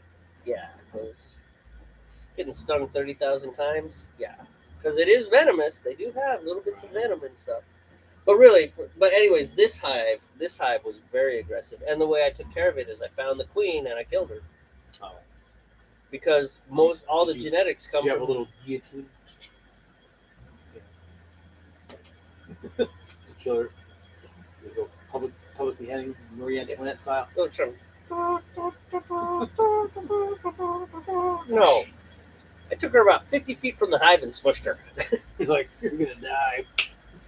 And then what the bees do is like, so they had a lot of brood. They automatically, when they sense the queen is gone, they raise a new queen. So the way that bees do queens is they feed the brood, right? All their little eggs and stuff. The bees actually feed the brood with the pollen and stuff. Oh, we got action here. I want action tonight. Oh, yeah, definitely. Yeah, you're like on that cusp of boil right there. Oh, it's boiling. Tis Use boiling. your hops. Use your hops. Yeah, no, I'll get it under control. It'll be all right. A couple seconds or a couple minutes boiling without me throwing the hops right in. But don't worry, I'm not going to waste any time. Well, here. You got dry malt in there? No, there's just a lot of sugar. Oh, okay. Just almost 10 pounds. 10 pounds of LME, man. Yeah, this is. Oh, and there you go. All right, I need to pull. All right, let me get this under control, and then I will get all the hops. Is that cool? Yeah. Or do you want me only get your beginning hops and leave the others in the fridge? Oh, this is the beginning hops for me. What are your beginning hops? Mine are Willamette. What are yours? Look it up. Again. Okay. You got a couple of seconds here. We'll be back to interacting with you in just a minute. Columbus. Columbus. How many? It's 2 ounces. 2 ounces of Columbus. Okay. I will bring that up.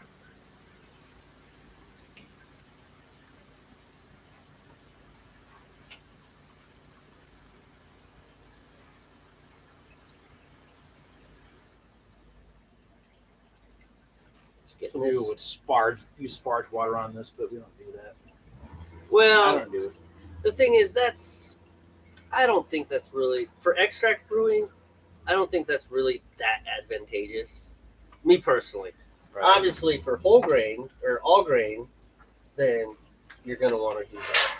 I know some people will pour sparge water over the sack to rinse it, but Yeah, I know. just to get the extra enzymes out of it.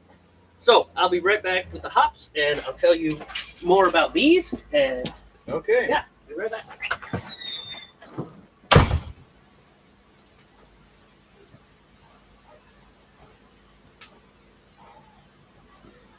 That's probably going to be good enough.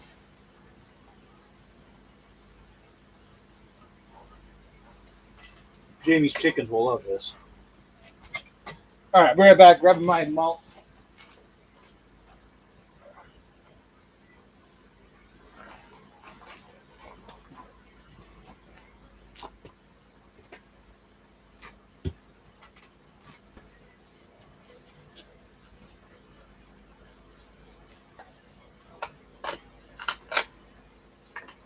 Mine will be as forgiving as his were coming off. Of course not.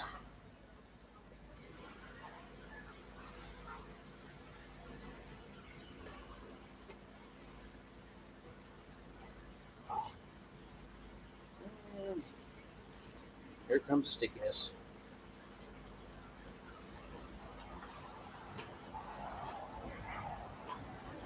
Pain in the arse.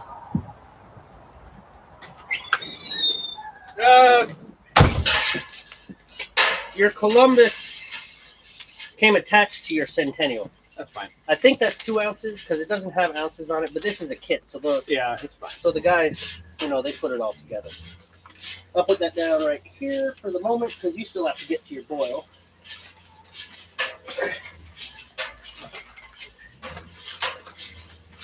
Throw my hops in so I can start my timer, stay ahead of schedule.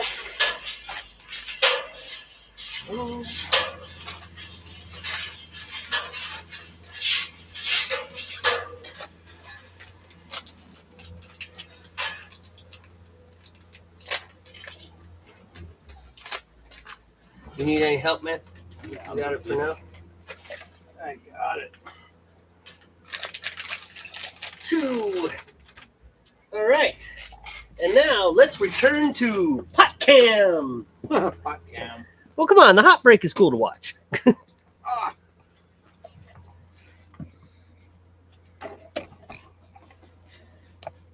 Of course, there's like this thick layer of scum over mine, so. Is that pond scum? No, it's not. Shut up.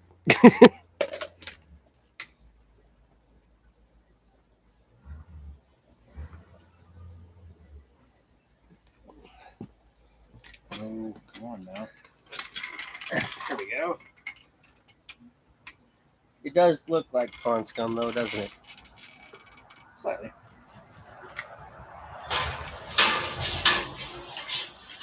I think I might add a little oomph. A lot. Just enough to get it back to boiling. It seems to.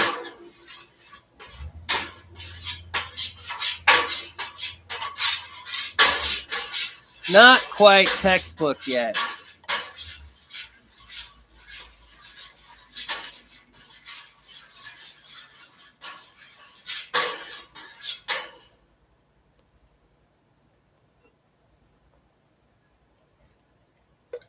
Come on now. Thought you were done. Come on, there's no way we're going to see the hot break with that much scum on the top.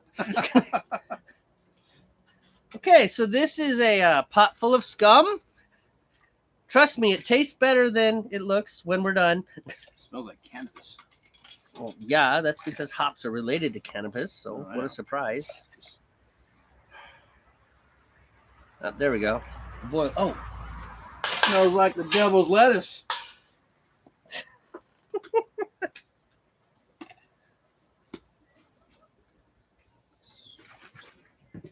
All right. Okay. Last one. so at the 10-minute mark, I put in my next. You know, I should have just had you grab all my hops because I have a countdown, like a burn down schedule Oh, do you? of hops. Yeah, Well, I only grabbed. that's fine. It'll be fine. That is what I asked you. Yeah, and at first I was like, just the one, because like the next doesn't go in until like 30 minutes or something like that, but it's fine.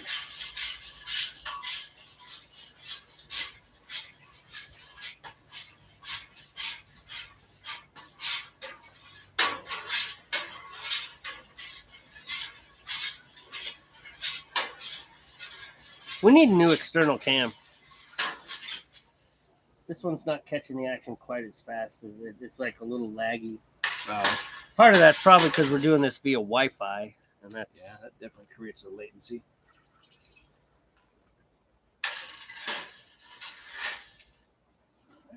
Ah, ladle you in there.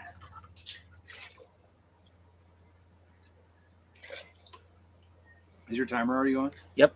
Started my timer.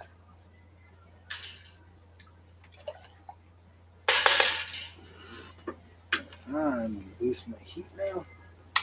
And it's died. Still got the aiming flame over there? Yeah.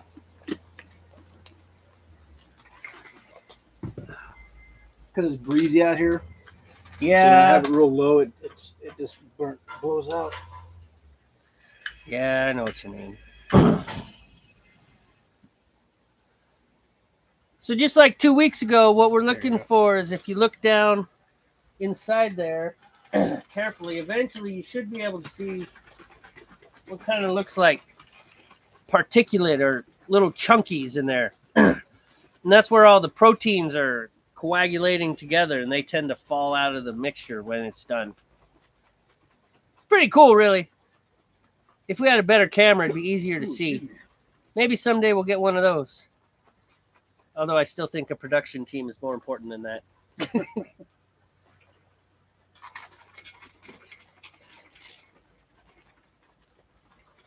Ah, seriously. What's that? My iPad's about to die. Oh. This has been just a great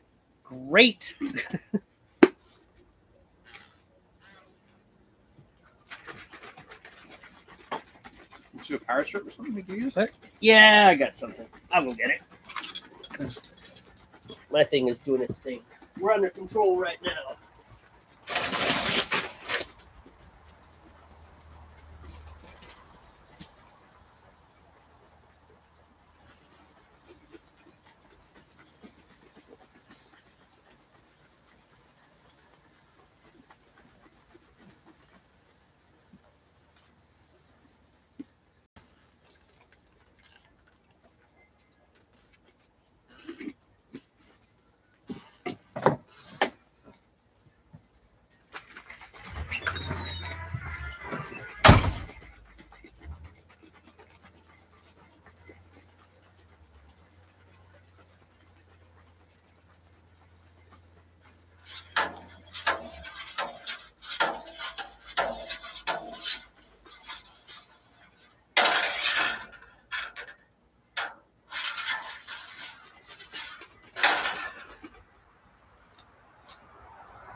All right.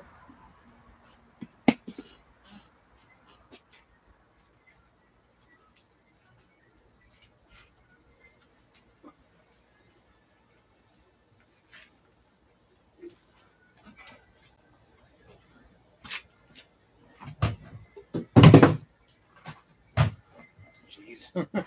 Yeah, I'm getting pretty sticky here. I'm going to go off camera for a second, clean up.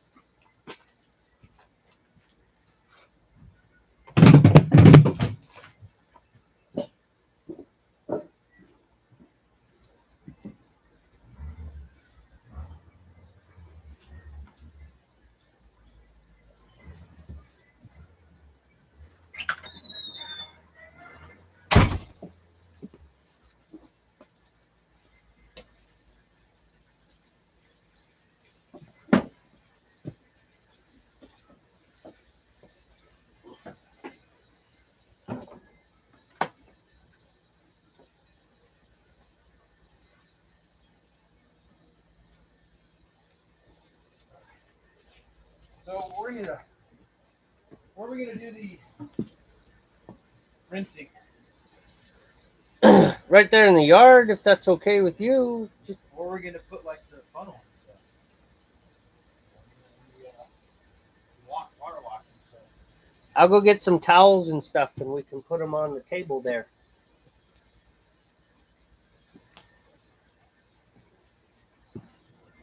There you go. Now you can see that hot break happening.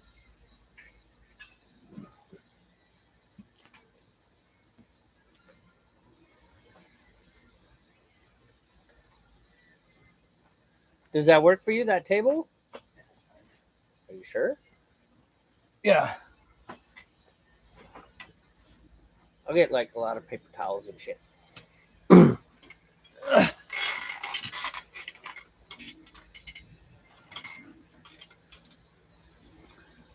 on. Oh, yeah, this isn't even there.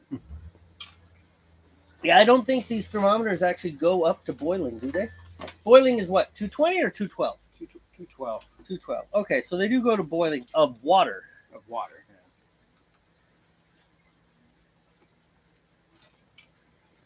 Yeah. But this has a lot of stuff added to it.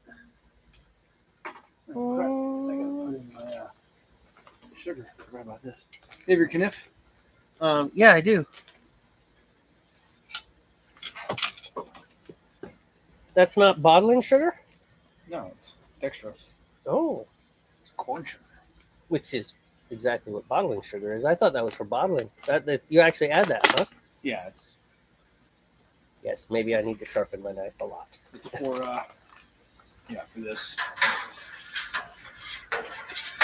Just to get that ABV up there, huh? Let me try to misread this. Yeah, this is It's considered an extract. So. pegged with however hot this is. My thermometer is pegged at 220. Oh.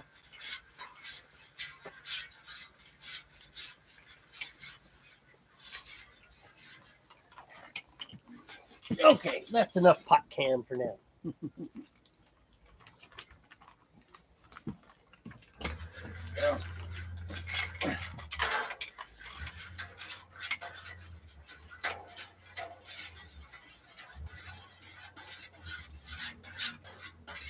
We are going to leave pot cam to sit right there,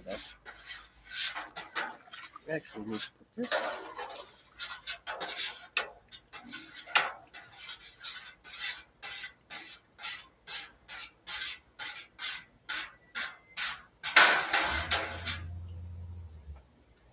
Flame looks good. It's pretty textbook on my end, man. It's just rolling over and over. All right.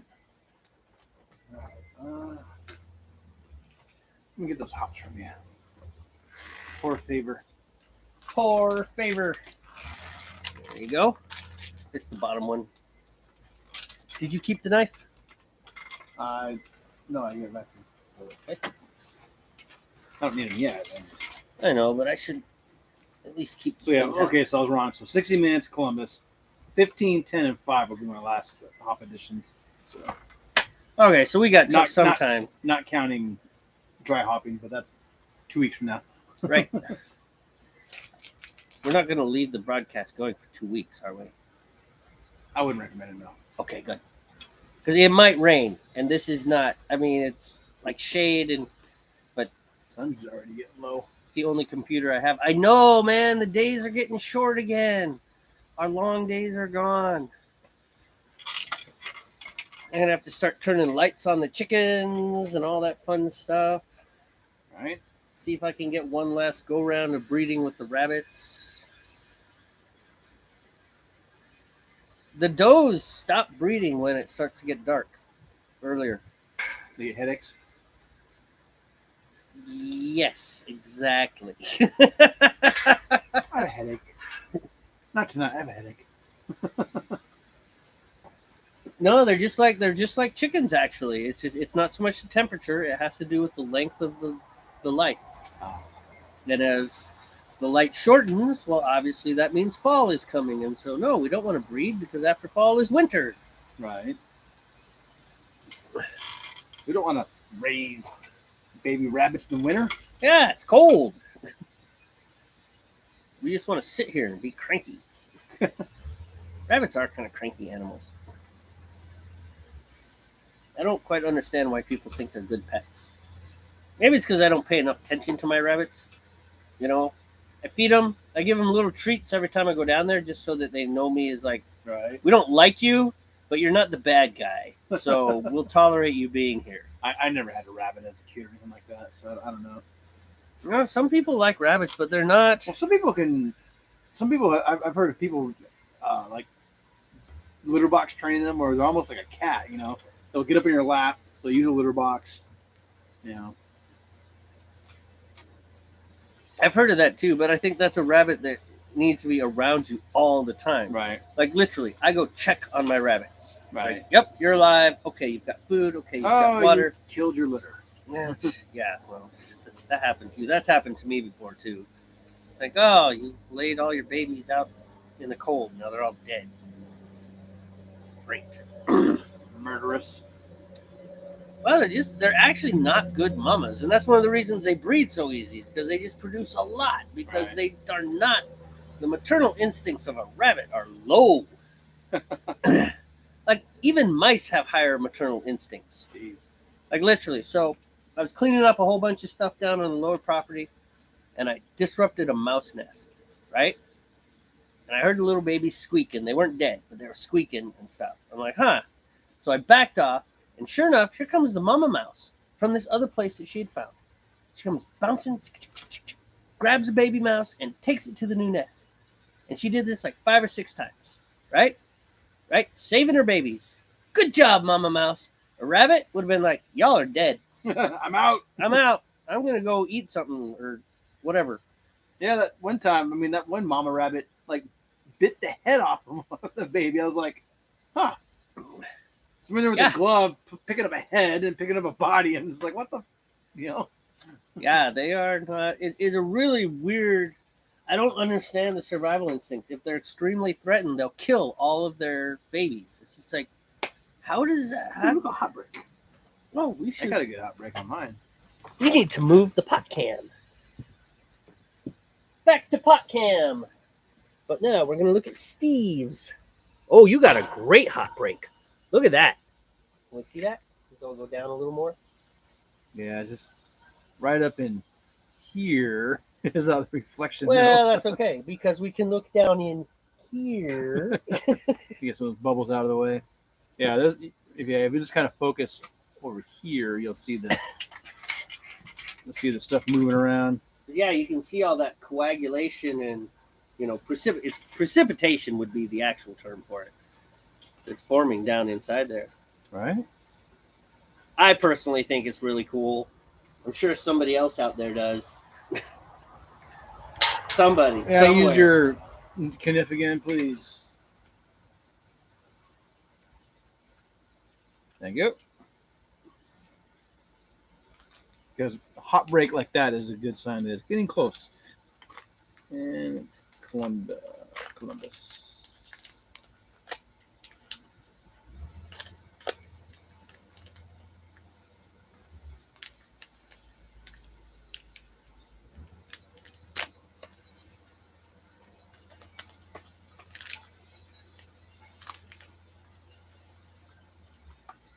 All right, look, little wasp.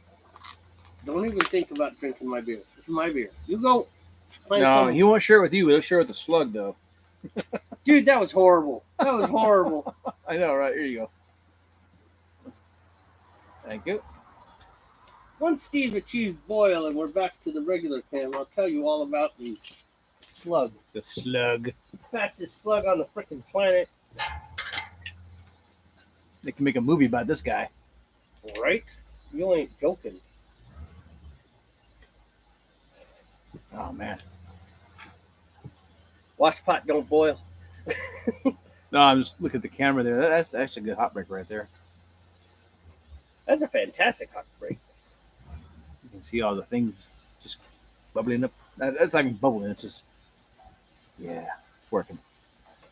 Well, the real term for it, like the scientific term, is precipitating out. Right. We fancy Mr. Chemical Guy. I'm wicked smart, and you know it. I'm wicked smart, and you know it.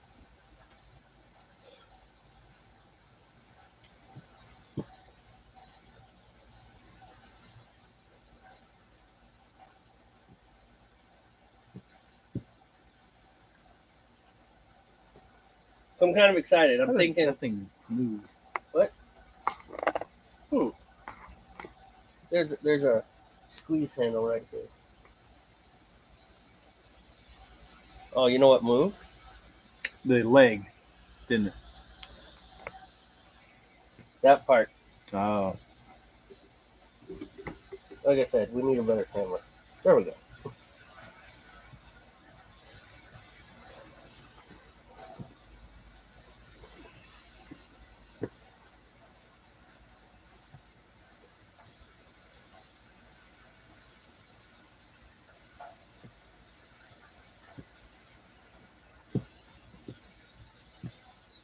How much time do you left on your boil? A lot. 43. So I'm still 17 minutes ahead of you still? That's good. At the moment, yeah. I mean, I haven't kicked off my timer yet, so we're good. As long as we get about a 20-minute gap, 20 Yeah. to 30-minute gap, we should be okay. You're not fighting for the chiller while worrying about right. a brew like, oh, it's too hot.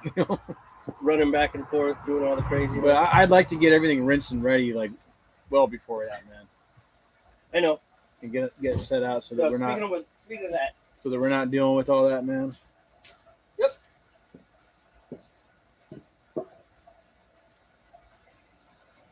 I think I'm close to boiling.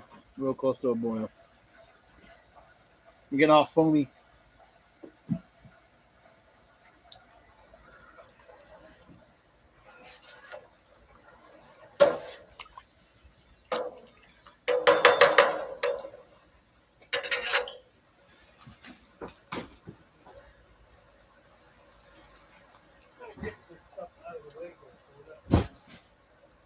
Like a broken field running thing, trying to Right. get through all these boxes and stuff.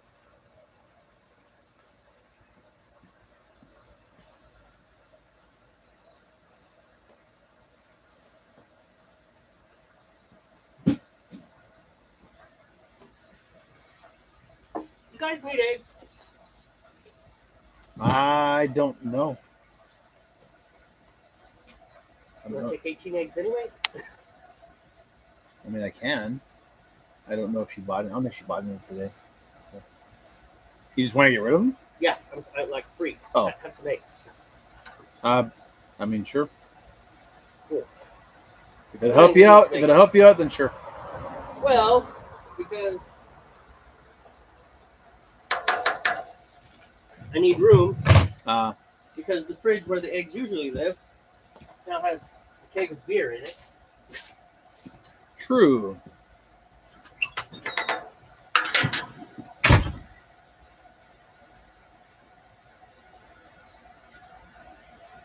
It's trying.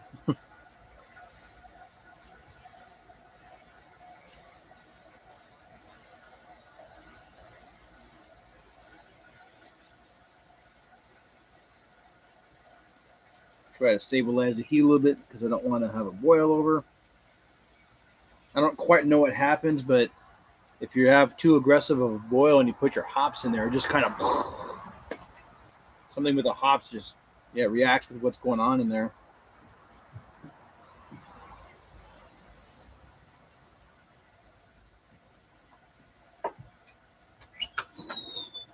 You ready for a refill on yours? Yes. Do you need some help with the setup? Nope. I have a quasi-production crew right here. All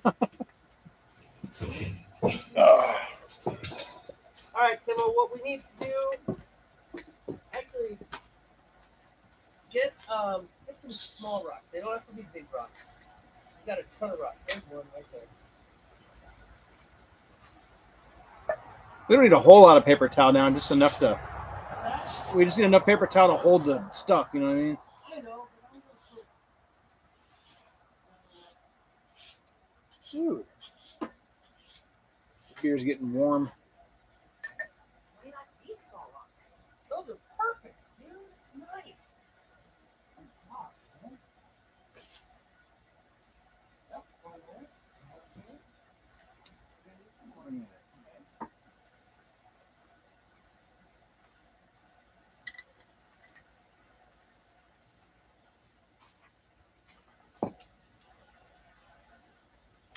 Gonna deliver. I just went back to the Coke. Well, let's not get that extreme, dude. No. I would have flogged myself though. On The camera, cat o' though. nine tails, you know. Almost dropped Jamie's beer. Come on. All right. Hey, what was the hotkey for the 1 and 2. 1 and 2? 1 Okay. and 2.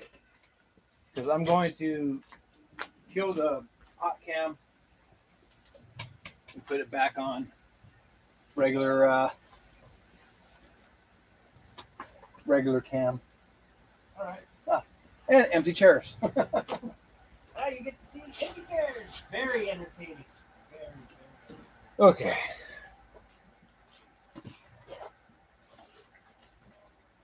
Well, hopefully you got to see some of that hot break action. Yeah, that's fine. That's more than good enough. Thanks, Timo. Go ahead and bring this back into Mama. I just wanted us to have enough room to lay everything out. Just kind of, get it ready for the next steps. Yeah. Well, so we're not rushing and forgetting things, many me. Well, no, that's actually a really good point, dude. And I was very serious. I mean, even though I said lots of silliness, I left my beer all the way over there. Well, you sit down. I'll get it. Okay. Now we have to go around everything. Okay. You have a cord in the way. But I was serious. The reason that stuff happened was because, primarily me, I was focusing more on the broadcast than I was on the beer, and that's exactly what happened. Is at the end, it's like, oh, rush, and then, sure enough, things got forgotten. I have 37 minutes, so. There's a giant slug over here. I think he's looking that for is the the beer. fastest. What is with these speed slugs? It was. I think it likes the sugar. Well, yeah, that's what it likes. You're actually going to give the sugar to the slug? Great. Just what we need. A sugar rush slug. Slugs are people, too. No, they're not, Steve. And let me tell you why they're not. Because they tainted your beer. Steve and I are hanging out, drinking beer, and I left my beer on the barbecue grill, which is a good 4 feet in the air. No slugs to be seen. No slugs to be seen. Steve goes home because it's time to go home, and I decide to watch a movie with my wife. Well, I leave my beer on top of the barbecue grill, right? It's dark in the house because we're watching a movie. I'm like, oh, I want my beer. I go grab my beer. I'm watching the movie. I drink my beer. I'm like, what is that? Mushy. What is that? I was like, nah, that must have been my imagination. I take another slit. I'm like, there is something in this cup. I come back out. I turn the lights on. Somehow, in like 5 minutes, this slug traveled 20 feet from wherever he was, up the barbecue grill and into my beer, and then I drank it. It was horrible. Horrible. I couldn't drink beer the rest of the night. I was just like, this is just yucky. We need to find us some stainless steel. Stainless steel or copper wire that's small gauge, yeah. Right? Yeah. You can't do regular because that'll rust. Then we'll have rust flavored beer. Is that fairly clean? Yeah, it was cleaned off last time we used it. Let's go ahead and just put it in my boil it? sterilize it. Yeah, we're way ahead of schedule, so. And I just noticed all 3 of the little pieces of copper broken for the center. Yeah, we're gonna have to fix that. Nope, don't point it too close to yours because it might spit water. Yeah. Well, mine is just taking a sweet time. It's that last little bit till we go.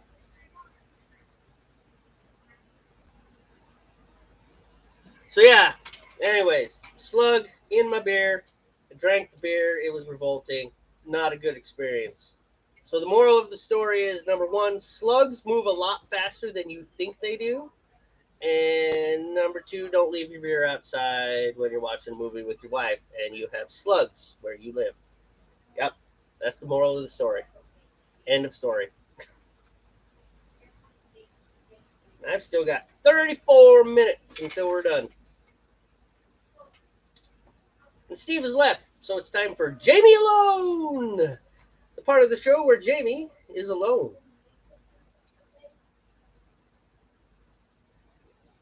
Something I've been thinking about, and I don't know. Maybe I can look it up. So I got lucky, and a guy I know, a friend of mine, had a kegerator that he no longer wanted to. He just didn't want it anymore, and so I took it from him, and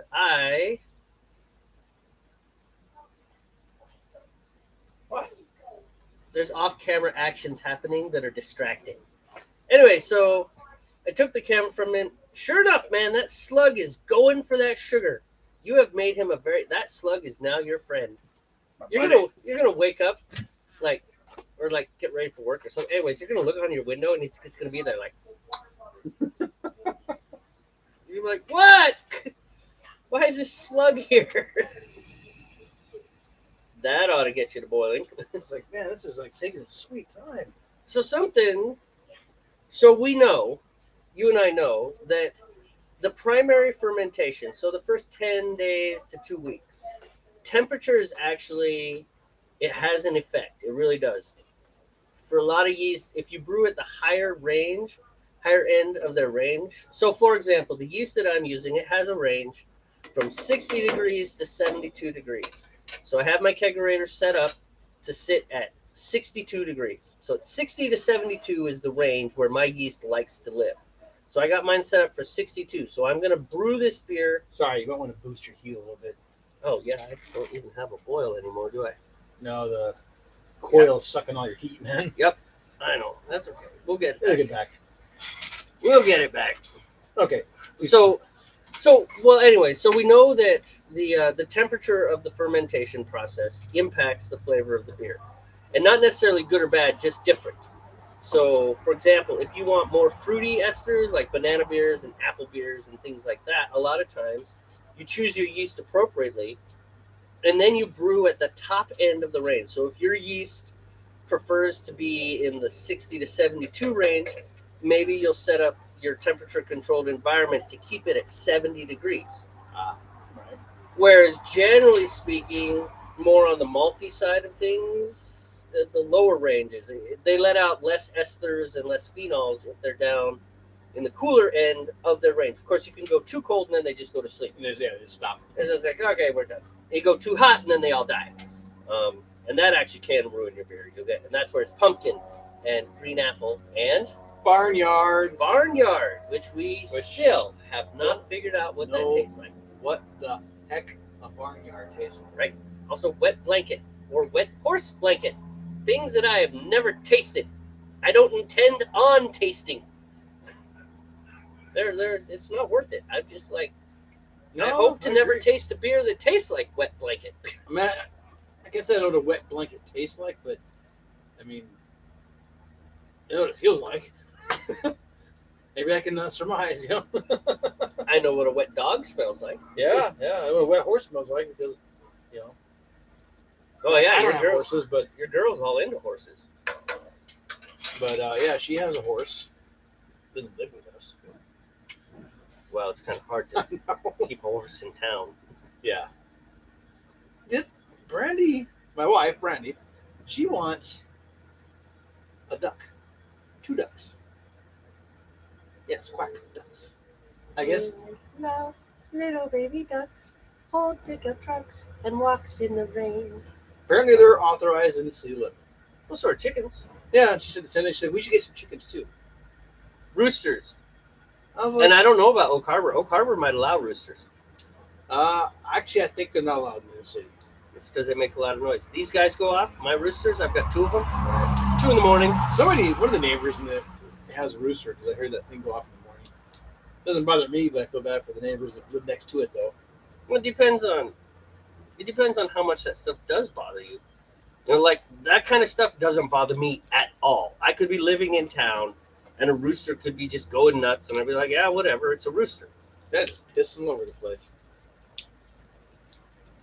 Science, Science, physics.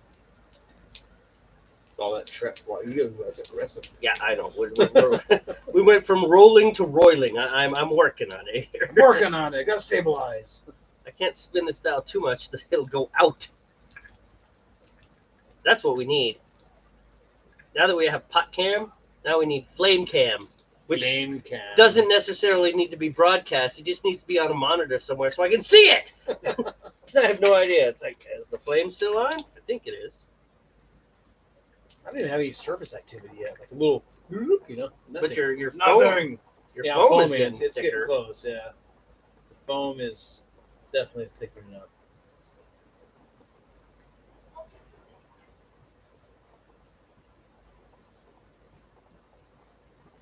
Move a little bit and then see how it reacts.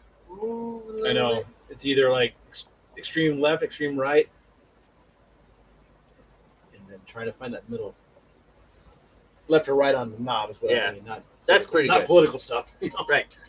What? You want? I'll Nope. talk politics. Nope. Okay. I'm not No doing politics. No politics. We're not allowed to talk We're politics. apolitical Do you know why?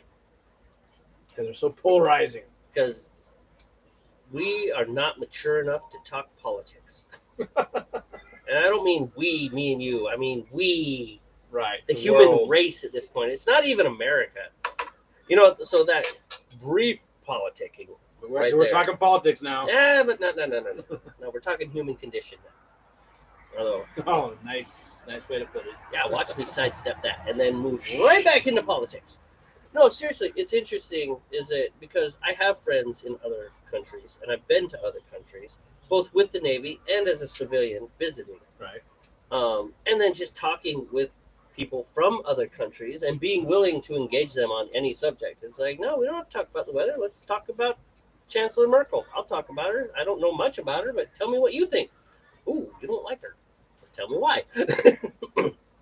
You know, but just as someone who talks with people and stuff like that, a lot of times people say, oh, Americans are so. Let me tell you something. People are so. Whatever it is. Whatever your people Right. are Fill in the so. blank. Yeah. Right? You know, because I've talked with Irish people about their politics. I've talked with English people about their politics. I've talked, obviously, I am an American. I have my political views.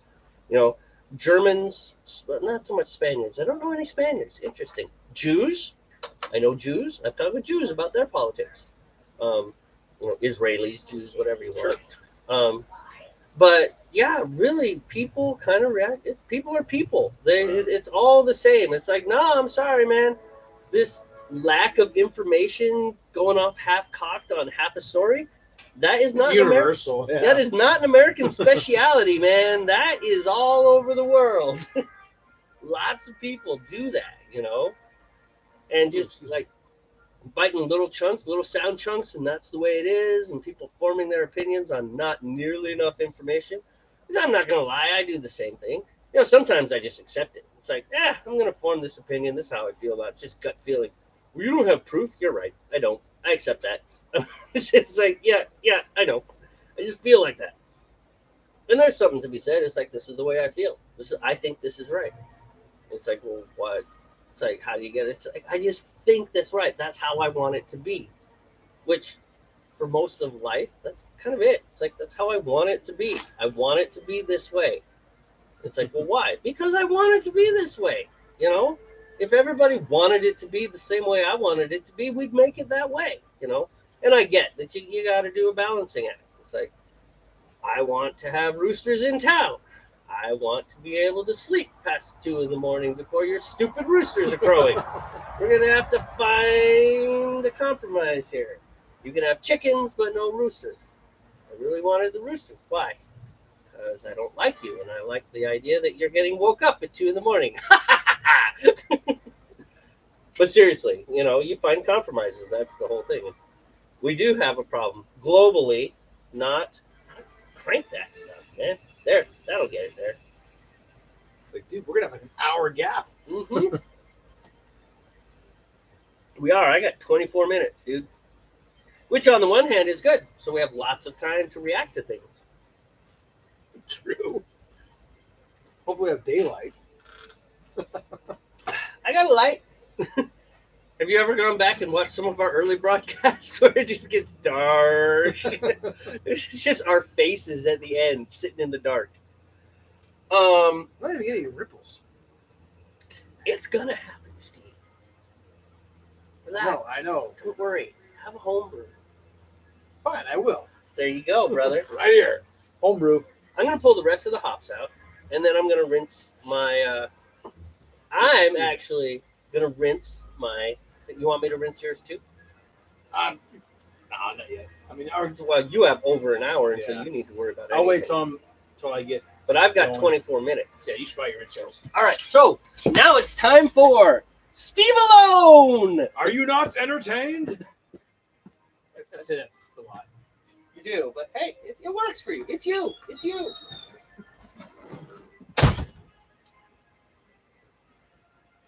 I'm probably making this worse because I keep watching it. Me and I'm just trying to avoid a boil over. But I know what happens if I crank it up. It's gonna be like blah, just like that blah.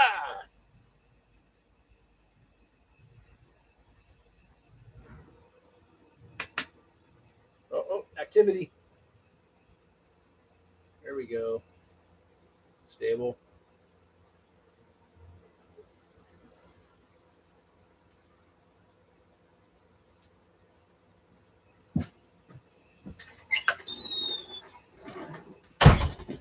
All right. Here you go, my friend. Thank you, sir. Hey, there we go. Finally. Yeah, I just mentioned I can finally get some activity.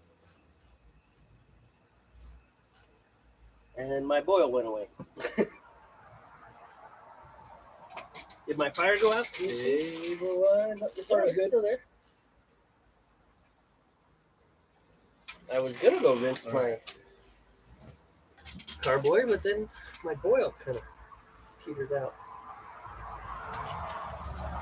That's more aggressive than I want. Yeah, that's pretty aggressive. I can remedy that with a little bit of stirring.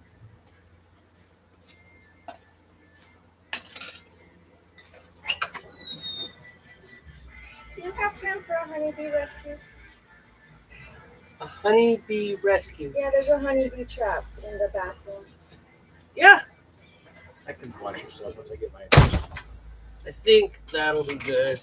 It's right on the edge. It might get a little aggressive. Hold on, I'll be back.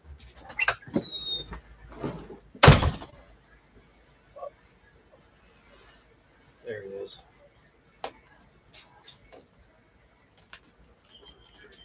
Come on now.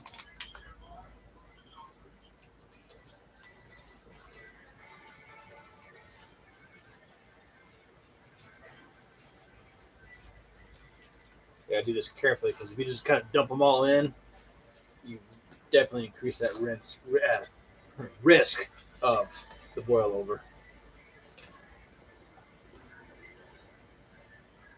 Oh, I feel like stabilized enough yet.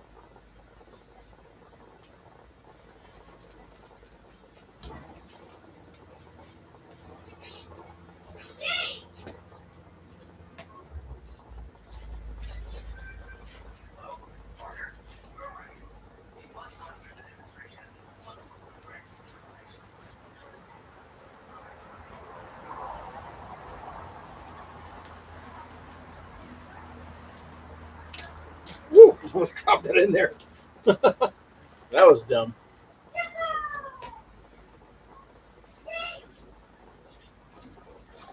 All right, 2 ounces of Columbus hops are in there. Kind of generally, hops are named after where they're from. Well, the only Columbus I know really is Ohio. I don't know if those hops are actually out of Ohio, but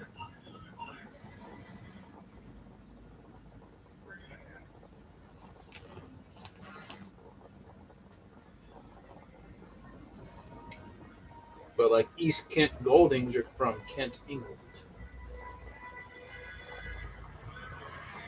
There we go. All right, now I can kick off my 1 hour timer.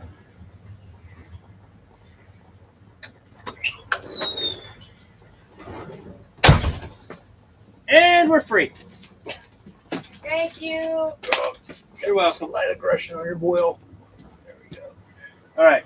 I need to go. Now I need to move. I got 8 minutes. Yeah.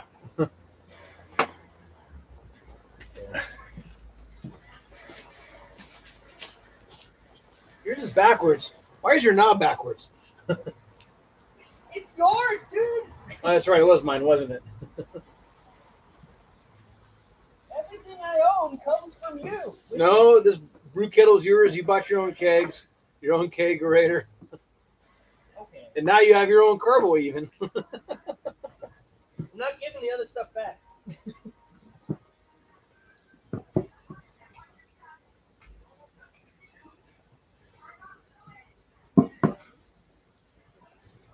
All right. That is a good boil right there. All right. My timer is going.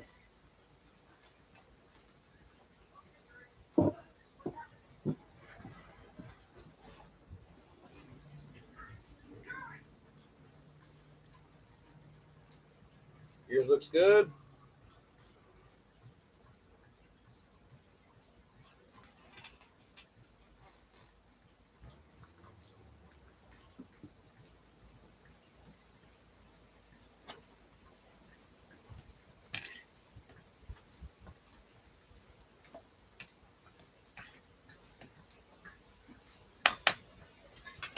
There we go.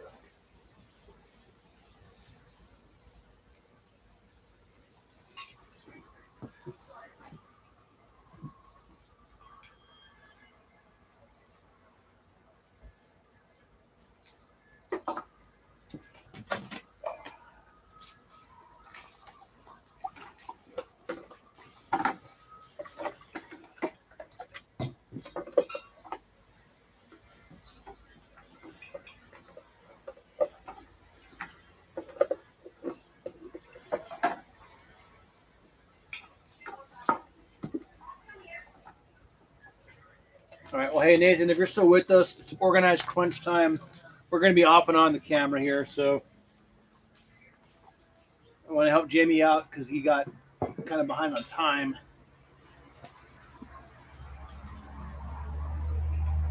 Why? Because that's the Northwest Brewmeister's way. No fault of his own.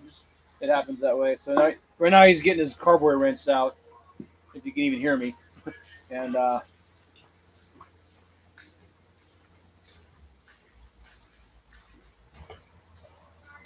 we still need to rinse like the funnel and the other, equipment we use.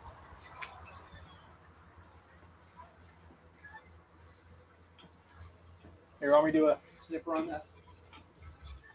Yeah.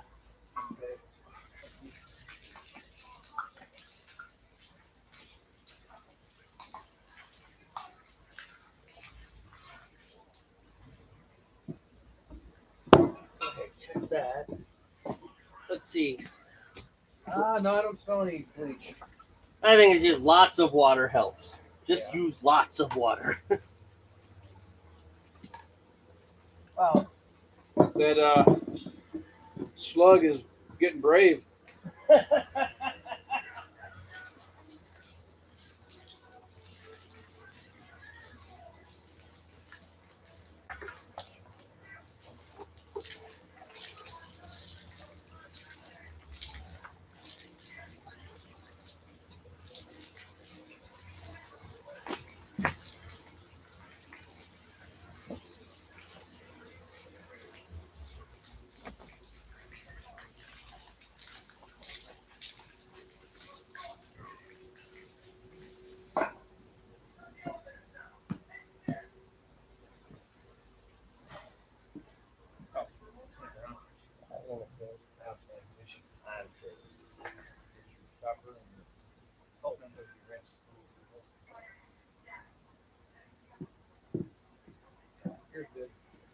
All right.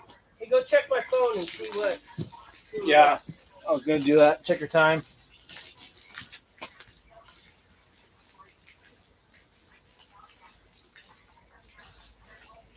So 13 minutes left. Nice. Well, I gotta add those hops at 10. Oh, okay. East Kent here. It's up here somewhere. The Kent Goldings? Yeah. Yep, those are the ones. I'll get them prepped for you.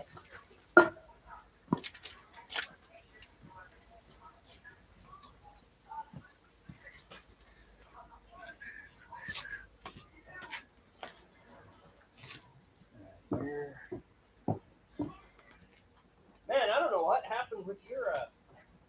Huh? I don't know what happened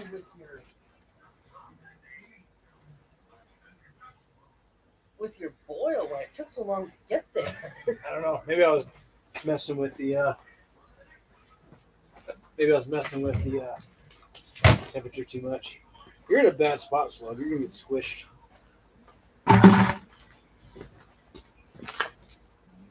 That's more. Goodbye. Now he's living over there. Oh, too aggressive. How's mine? Is mine? Yours is good. Oh, that's perfect. Yeah, I adjusted yours down just a Thank you. hair earlier. Appreciate that. Your East Kent Goldings hops are open and ready for. Sweet. Do you want to throw a whirl flock in there, man?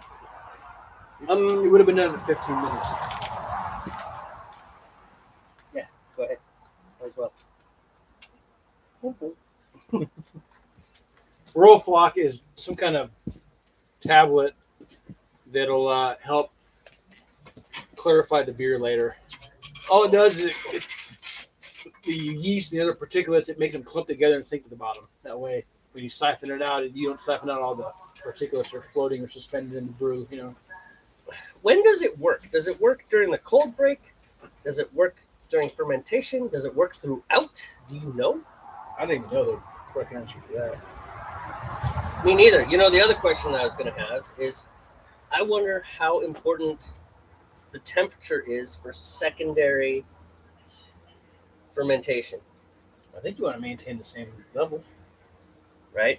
Well, That's how I no. was taught. You just, Well, no. Don't forget with lagers, like you ferment really cold, but then you let them come up to like the mid 60s for the diacetyl rest. Oh, that's right. So the You got to yeast stop will the process. Yeah. reabsorb that diacetyl, so you don't get popcorn flavored beer. Which I really like popcorn, so maybe popcorn flavored beer would be good. That might be an interesting change. Popcorn flavored beer? Let's be honest, no, it wouldn't. Who wants to drink No. a cup of popcorn? I would not want a popcorn flavored beer. I mean, I'm down. That was a with- joke. I'm down with drinking a cup of softened butter. I could do that, but not popcorn flavor. Oh, you couldn't do that? That sounds really I delicious don't to want me. to do that. I have arteries that would be like, no. You need to ride a bike to work. See, then you can do things like that. You can eat half a jar of mayonnaise with a spoon. It's delicious. I'm feeling judged here. No, I'm not judging. I'm just going, no. I like mayonnaise, but I even like Miracle Whip, but not by the spoonful. Mayonnaise, it's like this sweet tang. It's not sweet. It's like this tangy, crazy yogurt stuff. You know what I like to do with mayonnaise? I like to spread it on a tortilla, put a slice of cheese on it, and put lunch meat on it like a cold cut, make a little burrito. Yeah, like a wrap? Yeah. Yeah, I like that too. That's good stuff, man. Mm-hmm. And I do a lot of wraps instead of like just regular old ham sandwiches. Right. Part Wraps of are it's so 'cause- easy to do, you know. Wendy really likes her bread. You could do anything with the tortilla. Anything. Anything. Peanut butter and jelly tortilla? I've done it, didn't Yep. care for it. Nope. Okay, I've done it. How about a peanut butter and pickle tortilla? No. So I'm not lying. I haven't done that, but I'm not lying. You need to try a peanut butter and dill pickle sandwich. I've heard, man. I mean, all jokes aside, I've heard. I tried it. But I just can't do it, man. I did. Peanut butter and pickle, just in my brain, they're Dude, like, be no. brave. They're like, Be no. brave. It works. I was surprised. But I'm like, remember, I'm the same guy that ate bugs in Korea. I'm like, I well, ate bugs in Thailand. so then why peanut butter and pickle? It's not like Baloo. Yeah, I know, right? Fermented. Embryonic chicken, you know. Yeah, is it chicken or duck? It doesn't matter. Or duck, whatever It's the an hell it is. egg that was like developed to a certain point and then killed and then rotted, and now we eat it. who figured that out? Like seriously. So like the whole egg thing is mysterious. It's like who saw a bird poop out an egg and said, "Hey, I bet you can eat that." That's a weird thing. But that was back in the caveman days. Probably like accidental. Maybe someone got desperate. They're like, "I'm starving. Can I eat this?" You know? Yeah, it did it. I don't know. Now that Mm-hmm. I'm happy with that. That's a great boil. Why could you do that 5 minutes ago? Mine's a little overly aggressive. Oh, and I missed my window by a minute and a half.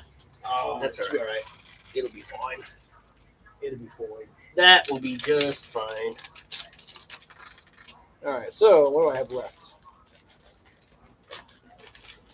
Well, I have a feeling- cryo hops. That's going to be later, much later. Dude, Sabro hops, the hops that I added to the hops that I added to the dry hop for the Ambrosia IPA we did last time. Guess their alpha acids. Go ahead, guess. 15. Higher. What? 24. Dude. 24. You could add like a quarter ounce of those things for your bittering hops, and they'd take care of it. No kidding, man. Man, poof.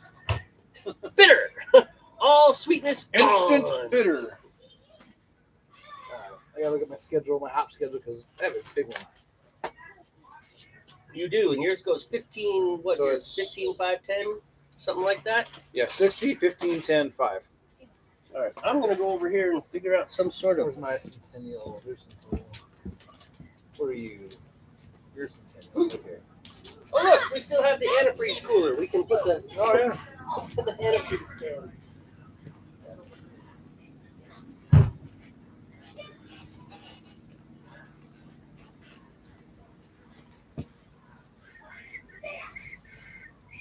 So this is a really kind of a ridiculous broadcast we do here. Nathan seems to enjoy it. That's good. Someone enjoys hanging out with us. Yeah, nice. I'm just thinking, if Ben actually like puts that, Oh, like in a newsletter? yeah, like 1,500 people. It's like, Are these guys for real? imagine if like say 500 of them stay. Just imagine that. It's like, what does that say? It's like, this entertains you? Okay. I don't know, man. Well, I gotta I was tell you, reserved about it at first, but I'm like, you know what? Who cares? I gotta tell you one thing. We are definitely very real. Well, yeah, because we have mistakes, frustrations. Things go wrong. All the time. It's part of life. And then Every single I think one. even Nathan commented like, things happen. And Sinks it's not- explode. it's not edited out like a lot of YouTube videos where it's just the perfect this or the perfect that. It's just things happen. No, like, we don't even edit out the swear words. We just try Shit, hard no. not to. What were you saying? Nothing. Nothing. PG. We're PG. Yeah, we're PG. We're still he PG. said. I'm saying I'm missing my beer. Oh, it's way over here. Now, if somebody drops an F-bomb, that might bring us up to PG-13. That's happened in the past. Yeah, What is especially it? As long as it's not talking about the actual act. right. Yeah, the context has to be F-bombing? something other than the actual act. But you only get one. After that, you're rated R, according to the MPA or whatever that is, RIA, whatever it is. Is there anything beyond R? Is NC-17 beyond R? It is actually. Because well, I know our movies, you can be accompanied by an adult. I think NC-17 is like, regardless, you can't get in unless you're 17. I believe. And what's after that?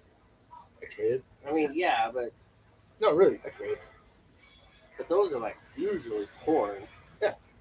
I mean, can you get to X without doing porn? Like just being so insanely graphic? I don't know, honestly. I mean, because you got to think some horror movies are just. I mean, they're downright disturbing. You know what I mean? Sure.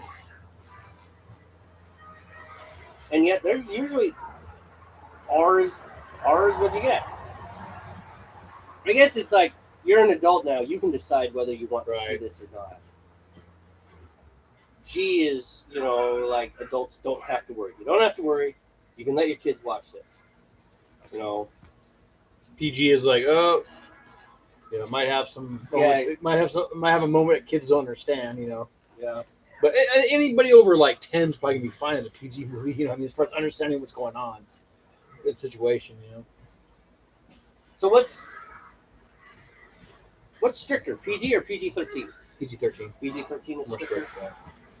And then after that's rated R, which is then, still kids are allowed, but they have to be accompanied by an adult in a movie theater.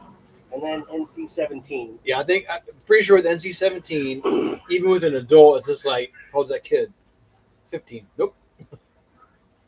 Like, not only nope, but we're calling CPS. I think NC-17 is that stepping stone between like rated R and rated X.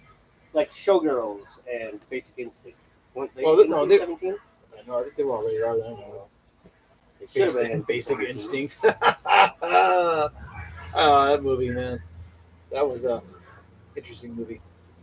As far as like society went, man, that was like a staple in society, man, when that movie came out, you know. Especially the one scene, you know. Every male was just like, nah, because it was Sharon Stone, right? Yeah. Right. But it wasn't a good movie. Neither was Showgirls. I only saw the first half of it. I fell asleep.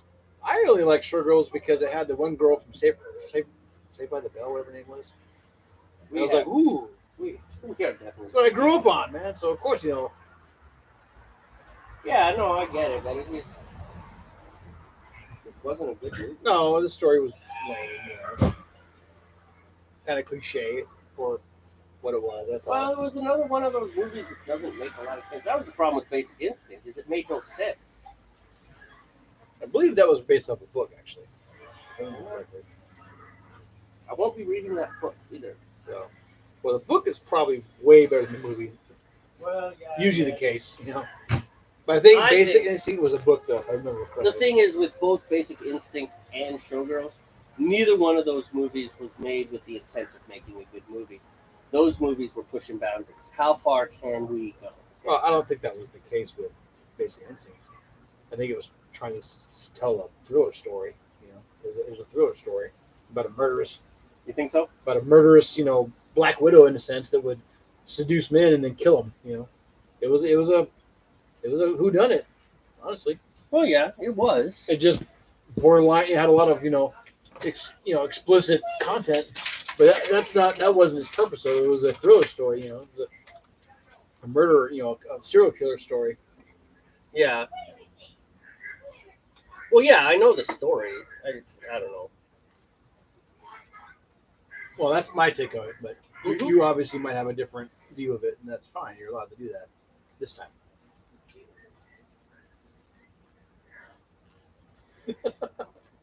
Oh.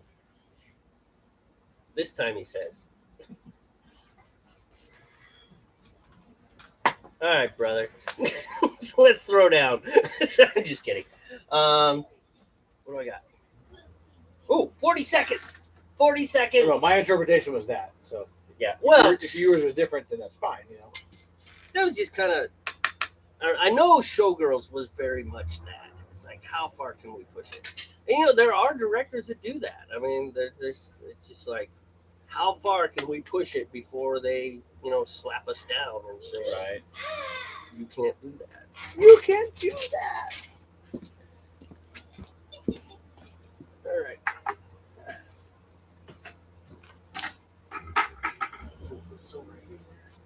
What are you doing? I'm just going to move this work chiller box a little closer so that we don't pull the laptop off the stand that it's on. Yeah, that wouldn't work out very well. All right, it is time. Chill the wart. Time to chill the wart. And I will let Steve tell for, I don't know how many, the umpteenth time, why it's so important to chill the wort quickly. Well, brewing beer is a lot like baking cookies or bread. Yes. You know, the heat creates a chemical process, and sorry, let me fix my boil. Oh, there you go. And so, the same principle applies. You bake cookies or you break some bread, and you pull it out of the oven. even while it's out of the oven, there's still so much heat built up in it. It continues to bake. Same thing happened with beer brewing. You pull it off the fire, it's still hot enough that those reactions under the hood are going on, and so what could happen is you could essentially burn your beer. You know, honestly, that's what's really happening. You know, Although it doesn't taste burnt. No, it doesn't. Yeah, it doesn't taste like a burnt piece of toast or a burnt cookie. You know, that has a charred bottom to it, but it does affect the flavor of the beer. What do we know? It could actually darken the beer. There's a few things that can happen, and so you want to rapidly cool it as much as possible down below. Most people say 100 degrees, but we like to get it below 80 degrees as fast as possible. And by using the wort chiller, which is just a copper coil, it runs cold water through it, and then it sucks all that heat out. We get it down to 80 degrees in like a few minutes, probably 7 or 8 minutes at most. As opposed to the sink with ice. Yeah, using the sink and ice method, that would take us about 25, 30 minutes. And yeah, it's been a good process for us. Remember, that's hot. Right. Don't just grab that. And I say that because I've grabbed the coil. It's like, dummy. It's really cool. We got our wort chiller free. It is. A friend of mine named Reed, former brewer, he's like, I don't brew anymore. I have no desire to brew. I have this equipment. If you're going to use it, I'll give it to you. Just like that. And I was like, yeah. And he did. He gave me this equipment and the wort chiller, and he gave me some. What did he give me? A wort chiller, a couple kegs, a hygrometer or drometer. Hydrometer is the one we use. Hygrometer is for humidity. Right. Beers are kicking in. Don't admit that. Why not? Good. All right, so you can see we're sitting right around 160 and dropping pretty quick. Now, the one is hot. Steve's absolutely right. The one... Yeah, the ejection side is really hot. For obvious reasons. We figured out that you can kill Steve's lawn this way. All right. I need the water, actually, so I'll wait till you're done. Uh-oh. What do you need the water for? I was going to start rinsing carboys and stuff. Oh. It's like, wait a minute, you're using the only source of water we have right now. How much time do you have? We're good. 38 minutes. Okay. This will be below temp before then. I just was going to get a jump. It's just like, hey, dummy, you can't do that yet.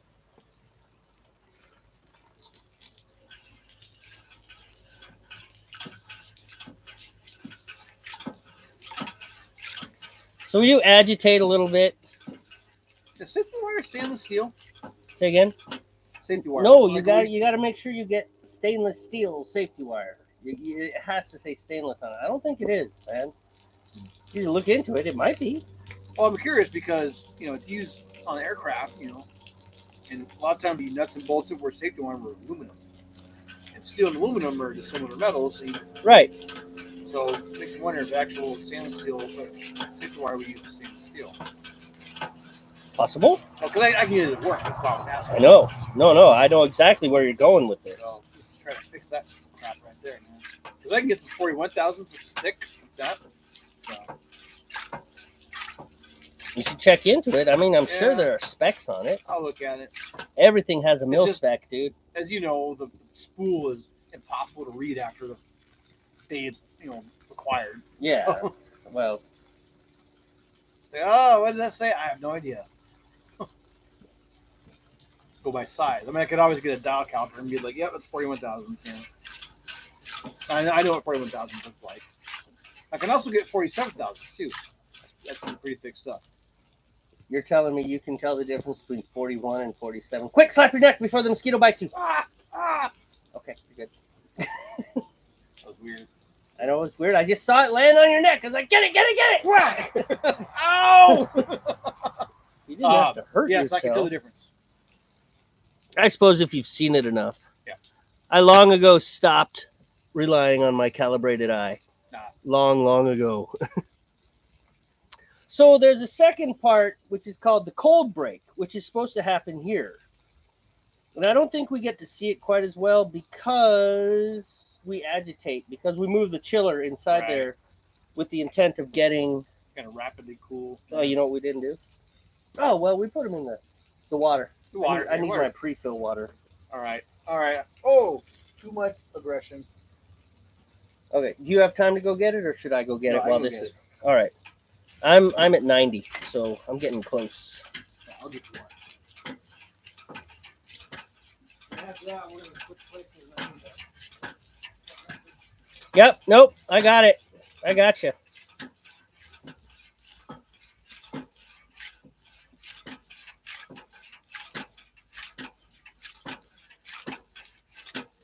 That door's locked. I'm gonna throw it as I go back in. I'm gonna throw your meat and as well. Oh, okay. Can't leave that. Good idea. Good idea, chap.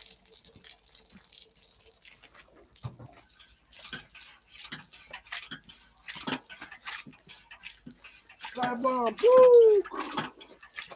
All right, I am roughly at 80. Checking a couple other spots here. It's about the same. It's about the same. It's about the same. So I'm sure that we've said this in many, many broadcasts time and time again, but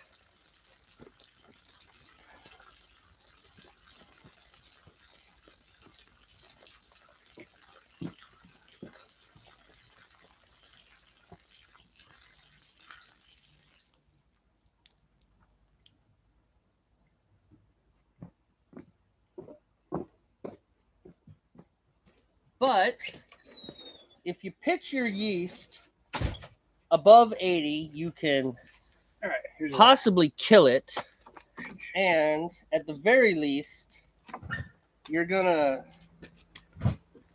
produce some funky flavors.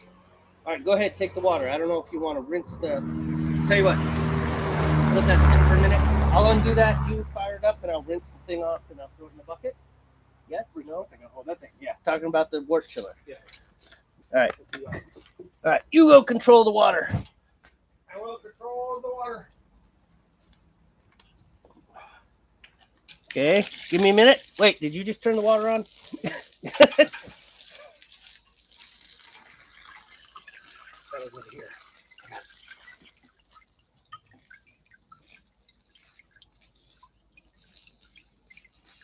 All right. You want to do this? You want me to hold it? Whatever. How do you want it? All right. You do that. I'm gonna. It's all under control. Oh, you got 33 minutes left. You're good. You have lots of time. Something baked on here from your. Say again? We're getting a brush or something, man. Okay. Something like baked onto your.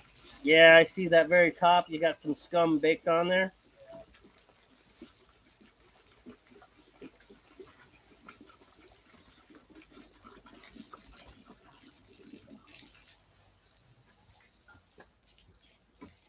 Probably would hurt you.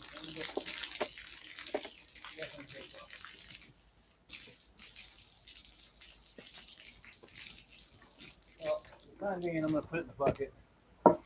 We just got to scrub the top off. Okay. Yeah, work on your carboy.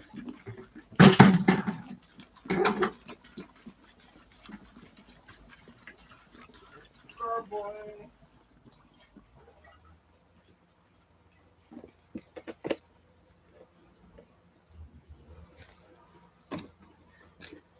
Which yeast did you throw in here?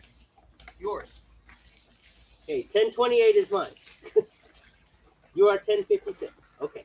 Correct.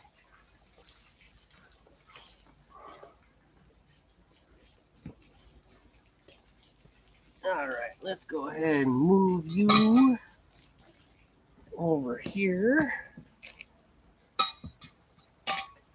And now pot cam becomes Carboy cam. Doo, doo, doo, doo. Oops. Now we're just not there. You need to go up because you need to be out of the way. There we go.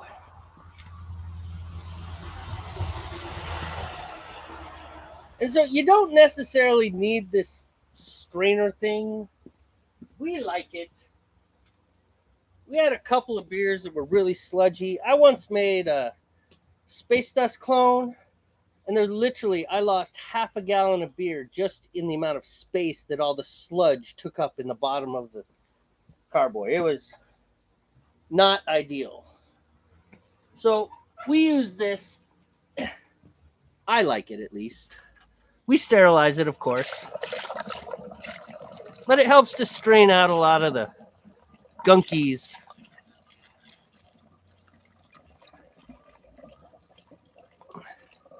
That could go down into your beer.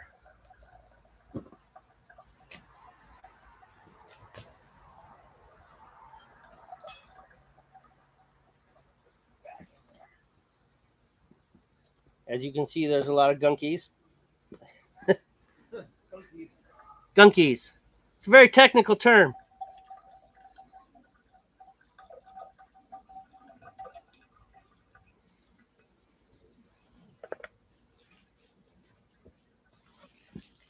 And we'll just pour the liquid back into the pot. Then take the inside, which is pretty thoroughly clogged, and feed it to the flower bed.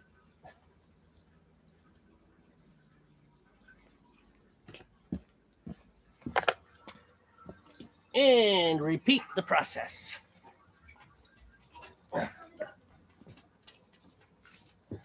And go a little slower.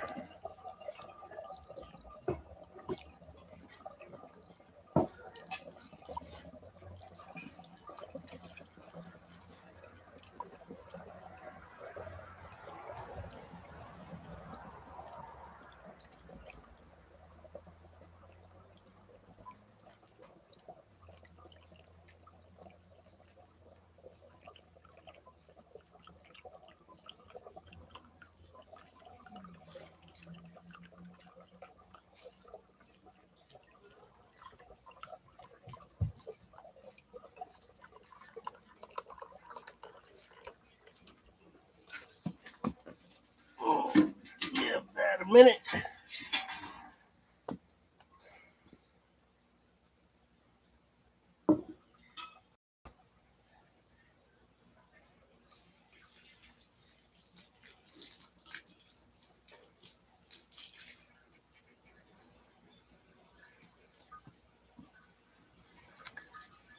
Do the same thing. Just dump off the liquid. Shake out the heavy sludge.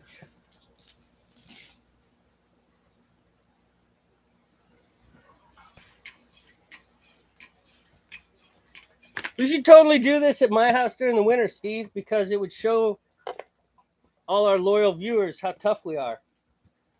Yeah. You do it by yourself. What kind of friend are you? Be a warm friend. A warm friend. A warm, comfortable friend who laughs at you.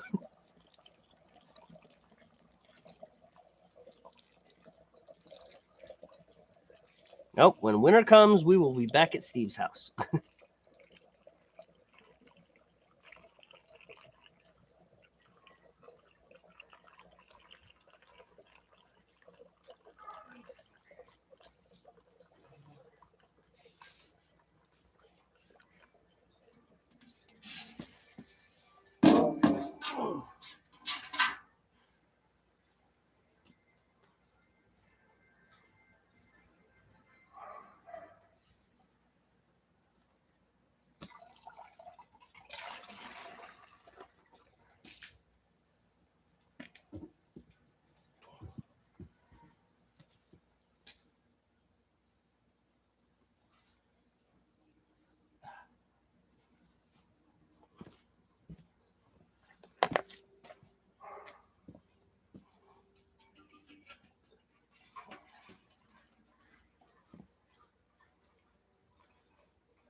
Yeah, the microphone can hear you. And R. Oh. I hear you. Want to redo that one? You got lots of time, dude. You're really good this time. My bottle's exposed now. Oh, use mine. Use mine. Use mine for the time being, though. Just to reduce it. I mean, it might not. It'll be fine. It'll be fine.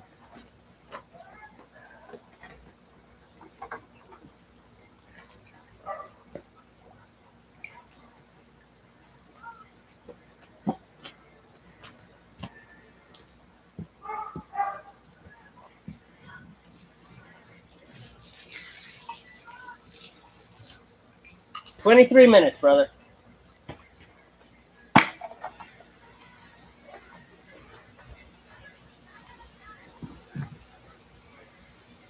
Came out of my hand.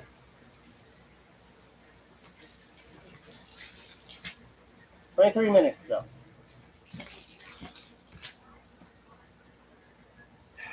Done with the water for now? Yeah, I guess so.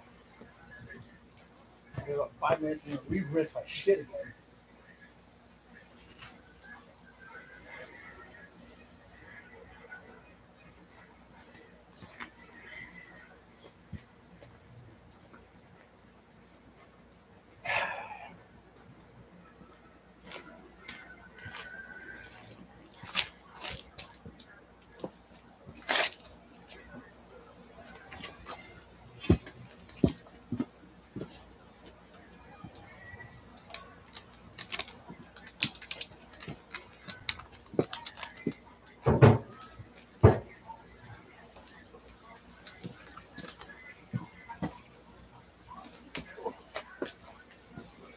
Mix enough out there? Yep, it's right here, man.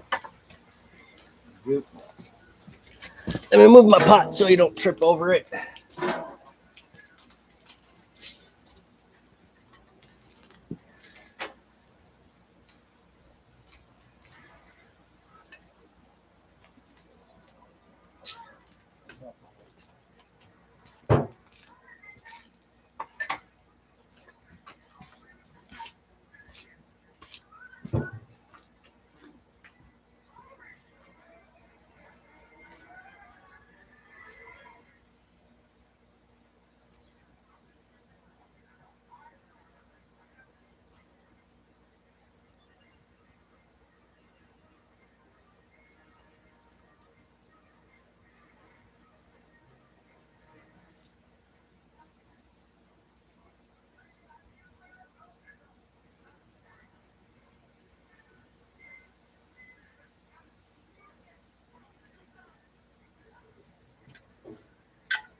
I might have to do one more back and forth.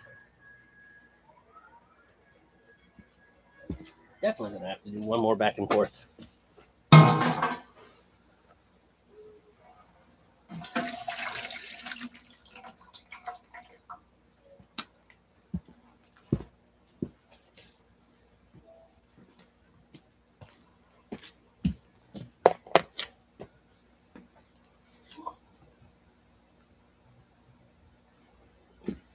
"19 minutes. Well, actually 20.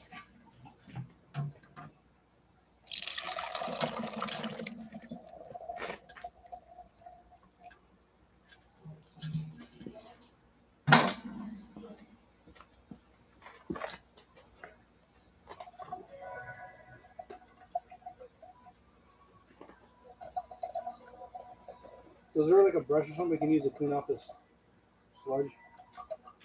I guess with a towel. I don't know. It's kind of fake down there. Yes, there is something. I will find you something.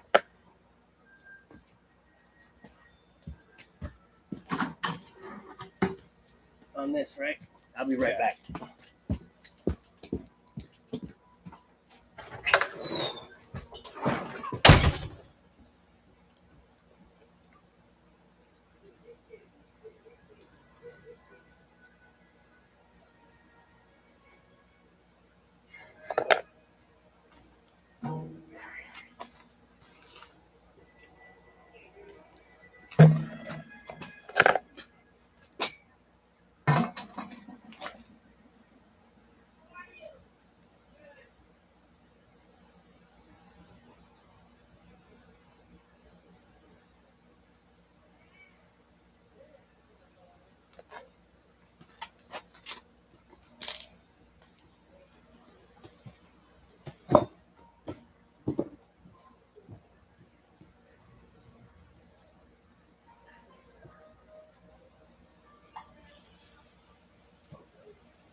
Let's try this, brother.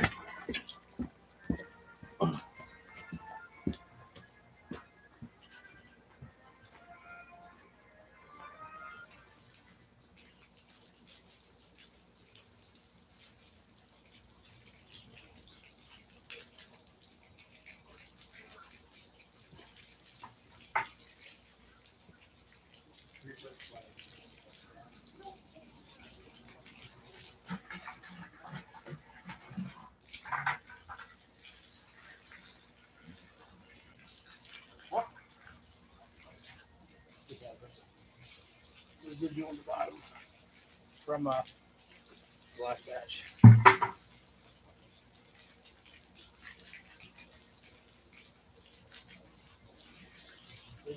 okay with that? Okay. I suggest you put this in your pot and sterilize it again. That's right. Okay.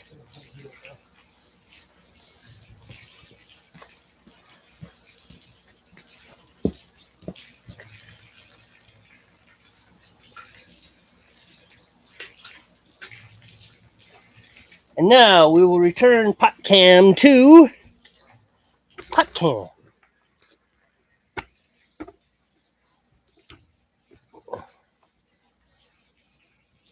See if we can get our boil back.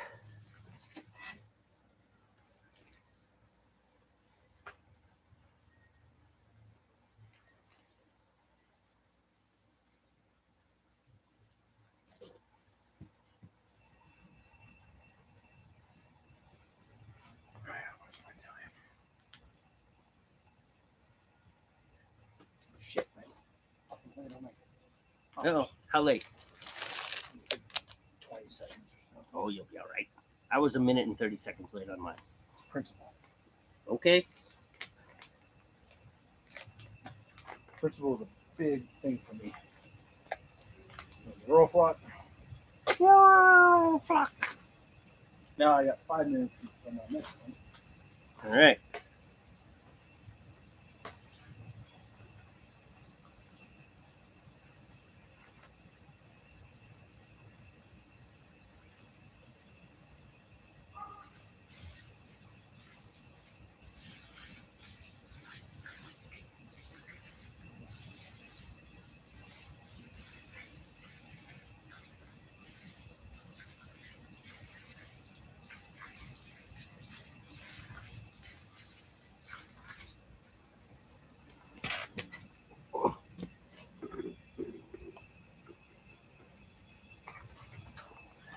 What's next?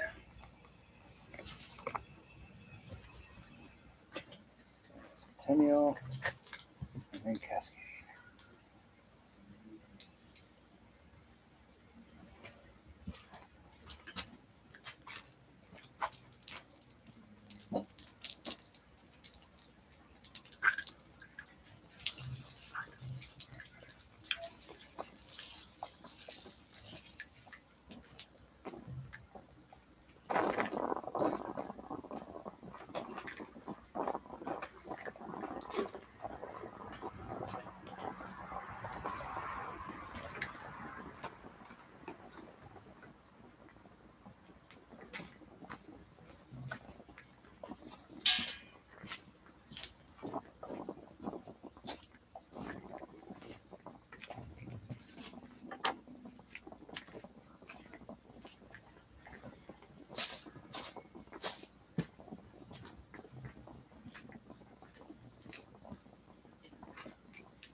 Here, if you want to take care of your No, I want to stuff, make I'll- sure. I'll get that. I'll take care of that. Okay, I just want to make sure your Because boil I is need you good. to get your yeast so I can put mine in there. Yep, I hear you.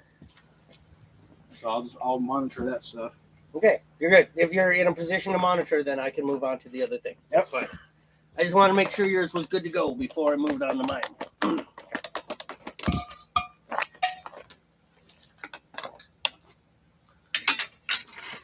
Where is my black mark of? You see the mark? Oh wow, I hardly lost any. Well, actually, I probably did lose a lot of water, but adding that much sugar.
All right, I got 5 minutes.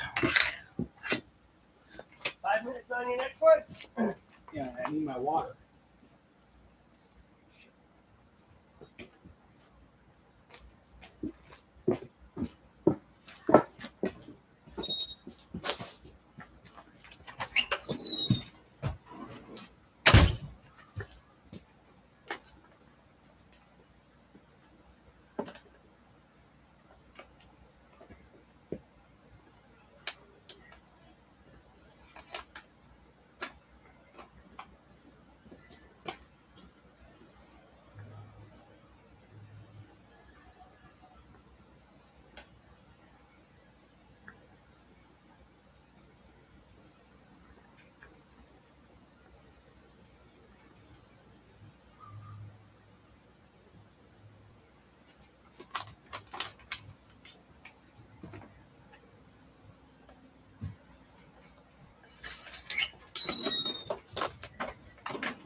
was enjoying.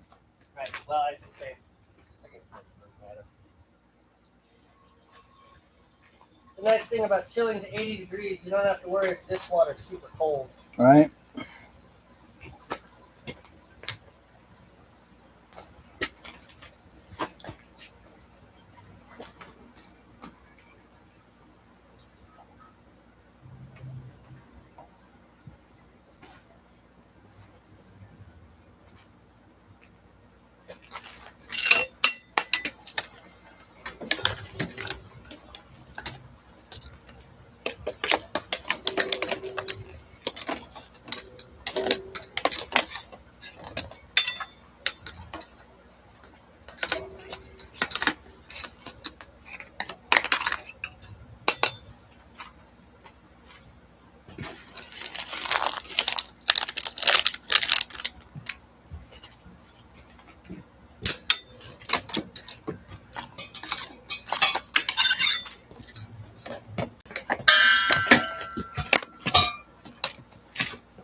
I don't know which one's yours.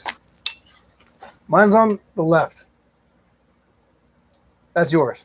Yep, that's it.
Let's go ahead and go back to this camera showing just the empty chairs, which it will have to do.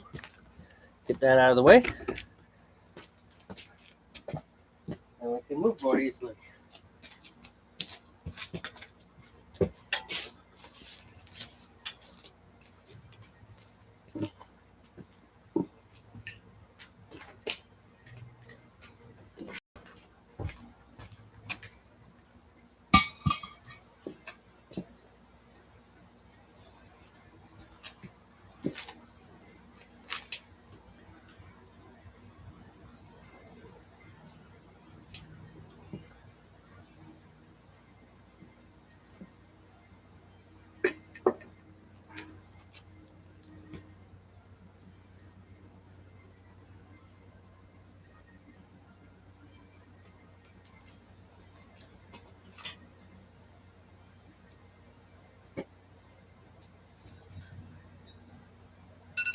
Is that it? Done.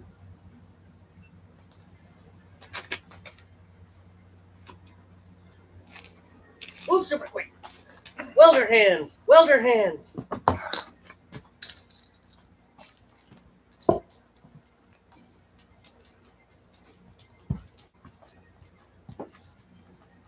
Doesn't need to be so close. Ready? Yep, hit it.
Say when.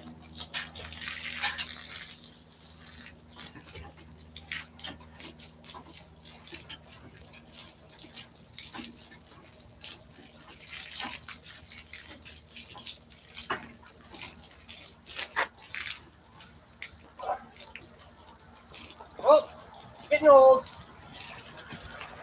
Yep. Back of life.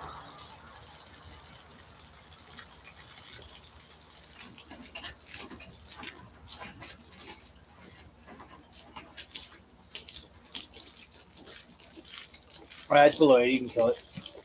All right. And I need to rinse off my. Can do that afterwards, I guess. I just need to rinse my Your yeast. packets. I'll tell you what. You do this other stuff. I'll take care of the rinsing. I got this one.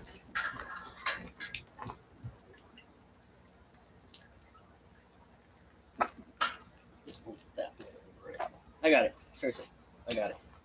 Go ahead and transfer, and I will get this rinsed, and I'll get the yeast rinsed.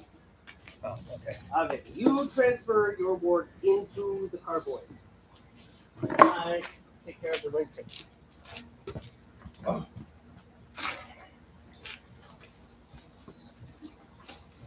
right. Eat a dick.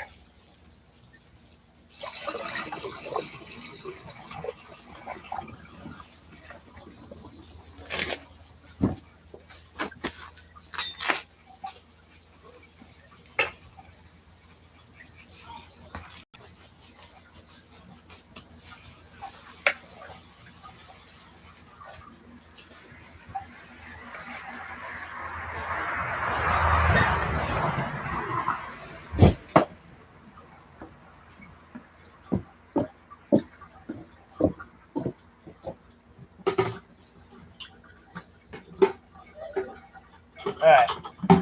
So the chiller still needs to probably be scrubbed just a little bit, Mm-hmm. but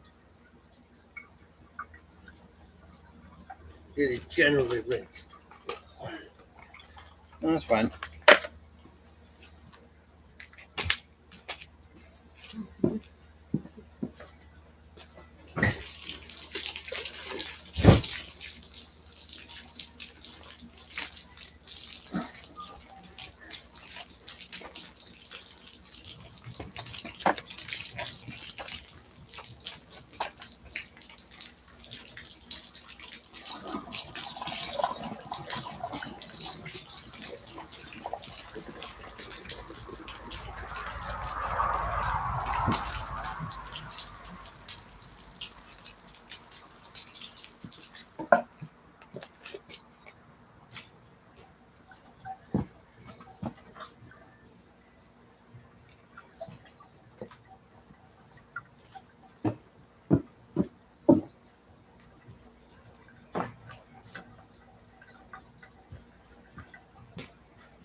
So I remembered all my hops this time, so I'm happy on that.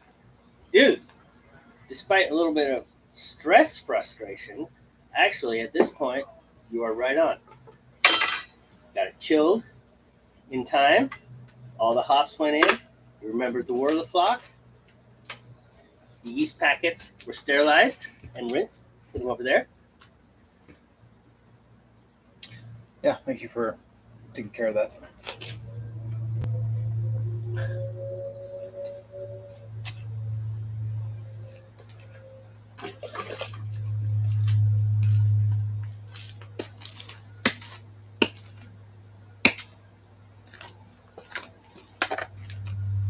There's got to be a better way to do this. I was thinking like a 7-foot tall multi-stage sealed power. Progressively finer. Yeah, right. See, the instructions recommended using a muslin sack to do the hops, so it contained the the chunks. The problem is with this many, I'd have to have 5 different hops, 5 different sacks. Right. And no, I mean, well, we could sterilize the wort chiller in another way, I suppose. But have we yet to use bleach on the wort chiller, or have we always sterilized it via No, boiling? it's been bleached before. Probably not the smartest thing to do, but I don't think it hurts it. But it's been put in a bucket of bleach before. Let's look that up while you're doing. I just don't know if the bleach, reacts with the copper or not. Let's find out. We have the power of the internet at our fingers. All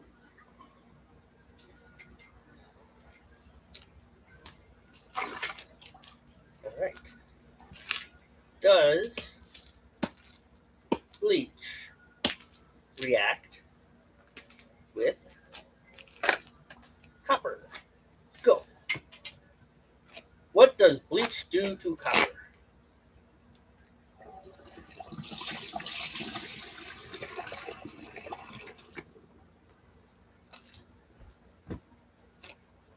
Oh, yeah. You were correct. What does it say it does? Oh, there's several that all say you probably shouldn't do that. Let's just start with the top one. Hunker.com. I get a really good feeling about that doesn't with the sound name credible. like that. How about answerswebportal.com? Well, let's check Hunker out. I can go back. We can look at more than one. All right, copper reacts when exposed to the chemicals found in bleach. This reaction can be intentional and used to produce a desired appearance for the copper. In other cases, the reaction can produce adverse effects and cause problems. Understanding the reactions between copper and bleach and using them appropriately helps achieve the desired results. Well, the writing is good. Bleach oxidizes the surface of copper. This is visible as a blackening or darkening of the copper surface. Same effect occurs when brass, which contains copper, is exposed to bleach. Subscribe. No. The color copper takes on as it ages is known as its patina. Using bleach can increase the speed the copper acquires the patina. In this way, some people use the reaction of the bleach and copper intentionally as part of the aging process. Although crafters may use this process to enhance the look of their projects, some dishonest people seek to age an item by fraudulently marketing it as antique. Copper is an essential trace element necessary for human life. Some foods or liquids can absorb the oxidized copper caused by the bleach and copper reaction. For some materials, this is not an issue, but it can cause problems for beer or wine brewers or in the distillation of alcohol. For these reasons, bleach is not used for cleaning containers or equipment used in the production of alcohol. Well, that answers that question. I don't think we have to go any further. Right. Although we could, just to fill the dead air, but I don't think we should. So yeah, let us not bleach. The copper. Don't bleach the copper. Don't bleach the copper. So we got a couple ideas though. One thing is to get another burner and another pot and boil it in clean water. Yeah. Although so obviously boiling is the way, because I don't know of any other way to sterilize it. And you got to sterilize it. It's not a half bad idea. Another pot? Like, no lie, man. Yeah. Just boil it.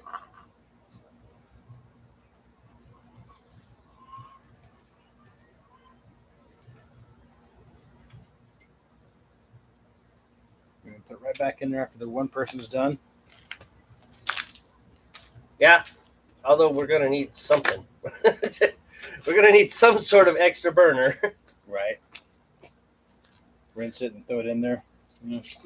Yep. Maybe we can find a used one on eBay or something. Or Well, how much did the burner cost? mine was like $80. Okay, that's not too bad.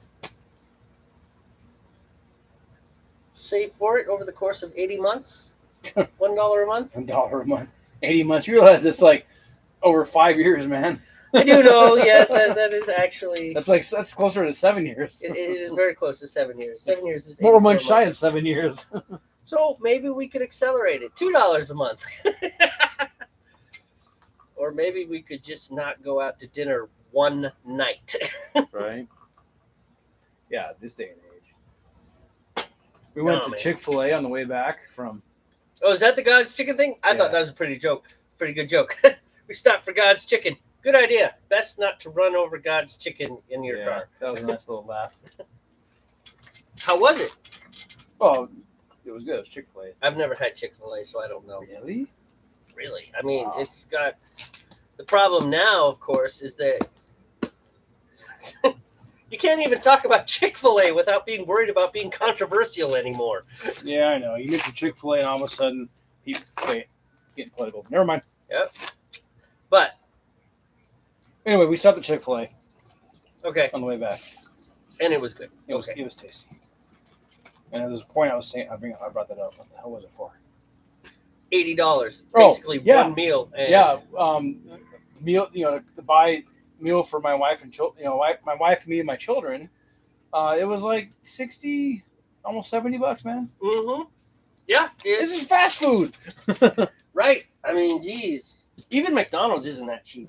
I mean, you can get the cheap meals if you want, Right. but yeah, you can spend for a family of four. You can spend $60 at McDonald's. I mean, Taco Bell used to be a stoner's dream because it's like I got $2 and I'm baked out of my gourd. I can buy some tacos. Right? Now you can't buy anything for $2. Not anymore, Bucko. Not at Taco Bell.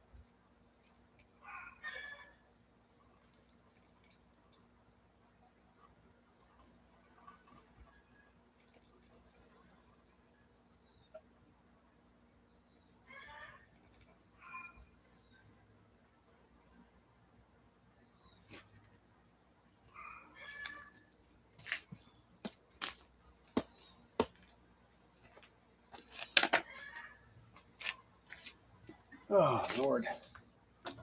Lots of sludge. But I use lots of hops. Therefore, it's going to be sludgy.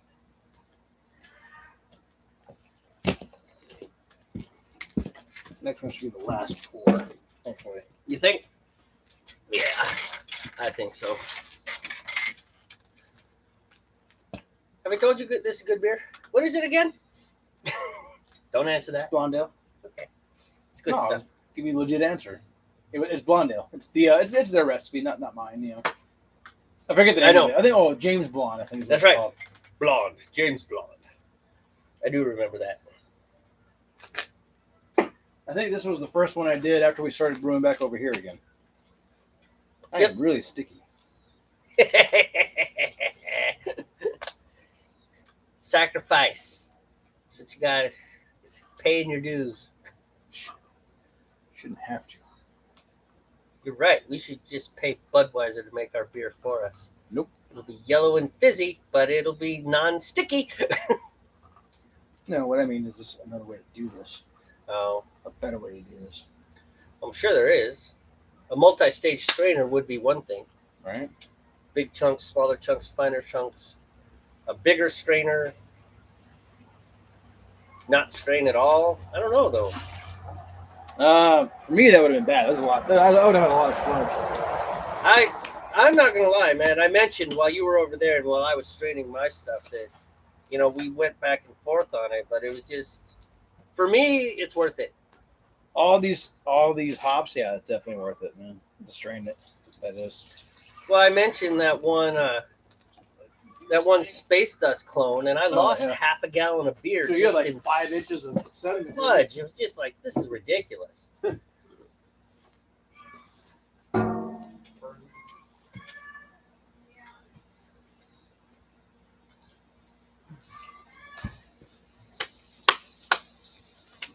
Hey, Nathan, are you still there? I mean, the screen says you're still there, but are you still there? We are actually almost done.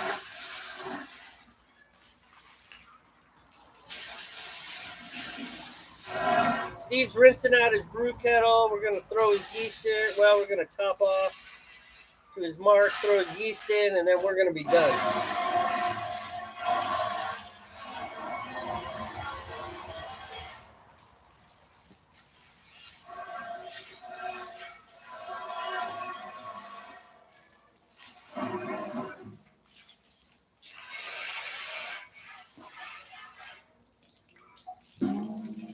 What do you want to put the brew kettle?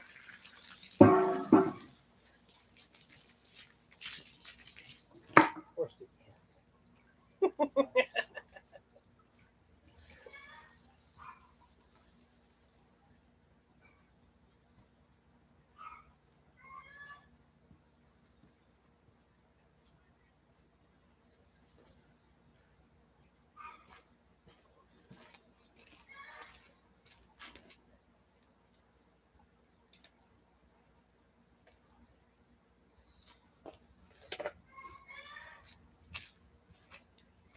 See that mark either. Oh, there you are. I had to do the same thing. Didn't help that my beer is practically black, anyways. Yeah, I didn't lose a lot. Well, you know what compensates for that boil and stuff is all those malts that go in there. Mm-hmm. Man, look at that. Was Nathan still with us, or he? I don't know. Technically, there's still 2 people watching, so either Was Chase still fell logged asleep in? or Nathan's still there. One of the 2. Well, let's see. Chase should be in Central Time, so this should be 2 hours ahead of us. Oh yeah, it's not even close to bedtime for that kid.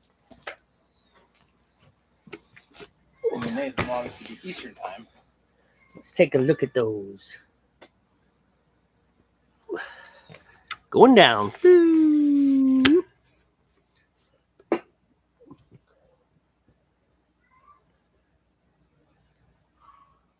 So that's Steve's on the one side and mine on the other side. I was going to say left and right, but I'm kind of... Well, Jamie's has the water lock on it. Mine is still straining.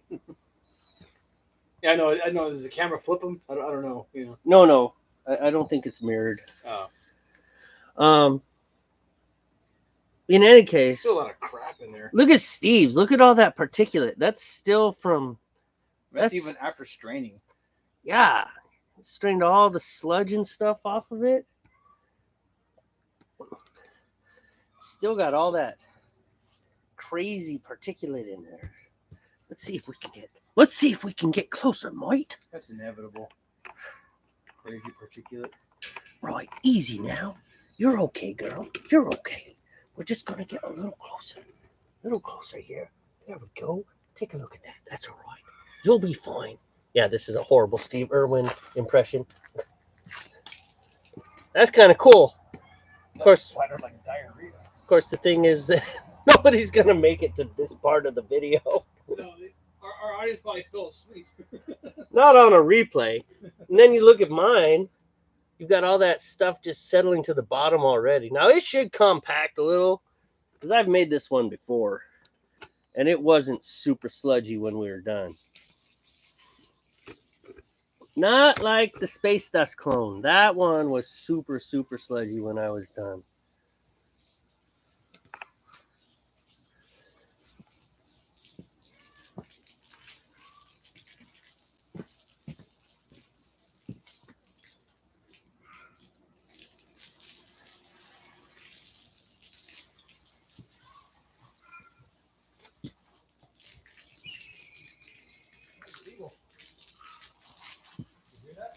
I did.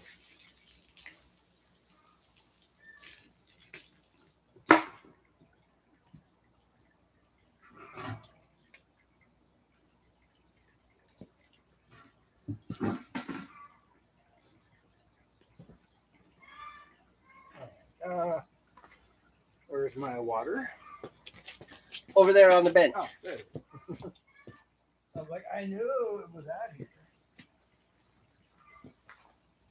All right, where's the mark? That Do you wear the mark? There it is. I don't need a whole lot of Neither did I. Top off. I needed very little. How much sugar did you add to yours? pound of dextrose.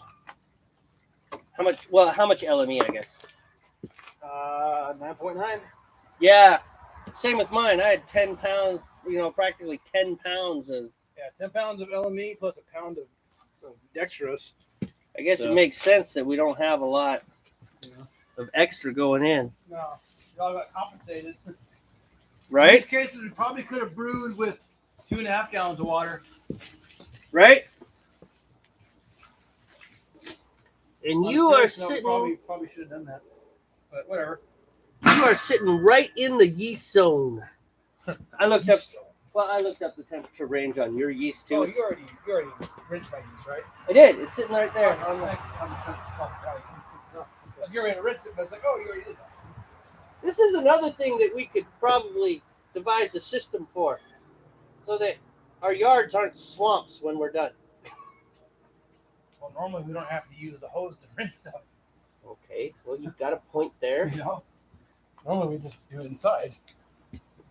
Sorry, my sink blew up. Well, that's what I'm saying. It's not usually a problem because we're usually doing the. You get sticky again? No, dirt on me. I'll be right back.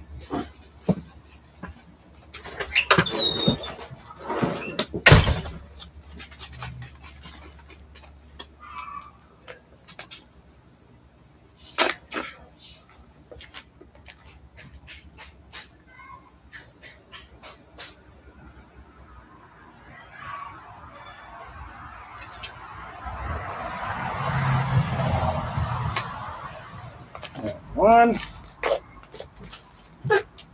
And two.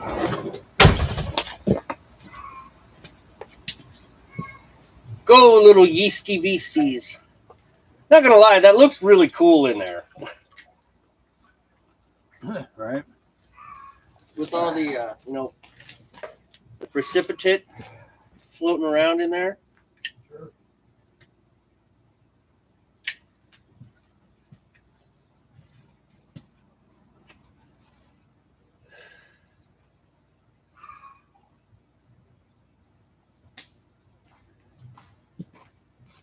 All right.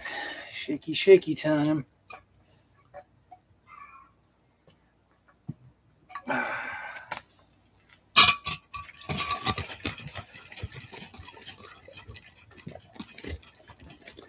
I told you one of the local tap houses actually buys oxygen from us.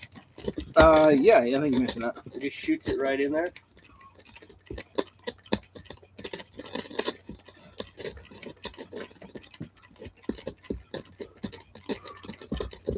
All right. And so you're oxygenated. Sure looks foamy.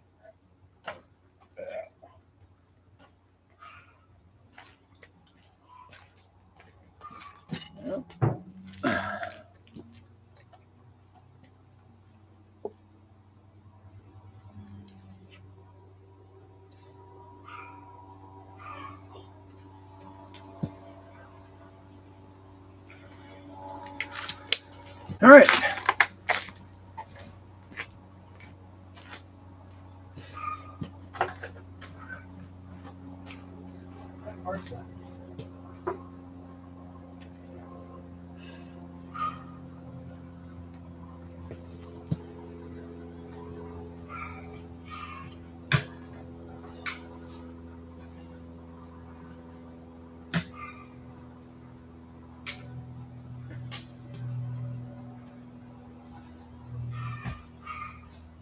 So as usual, it looks like a stupid ass frustrating moment, but I'm gonna look at the silver lining. No boilovers. I know. Okay. No boilovers. Right? No boilovers. And at least in my case, my finishing hops went in on time. So I'm gonna just be happy with that. I say a minute and 30 seconds is not a big deal.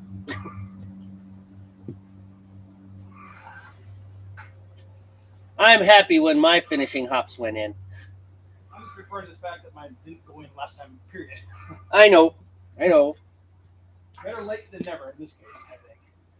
So the kitchen sink thing really screwed things up for us, and the fact that the hose blasted your water lock out of your hand didn't help things. But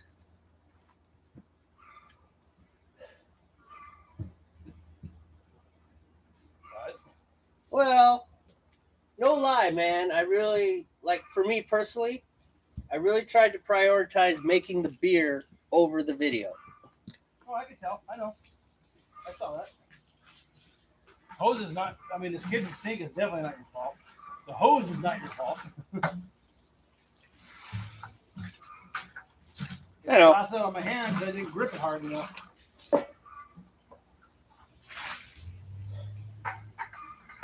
Was it frustrating? Yeah, but it's not like it was your fault or because something wasn't done ahead of time.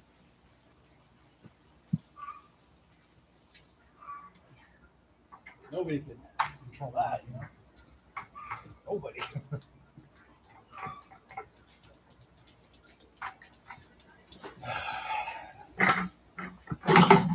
Okay, you ready to say goodbye? Been ready. Been ready.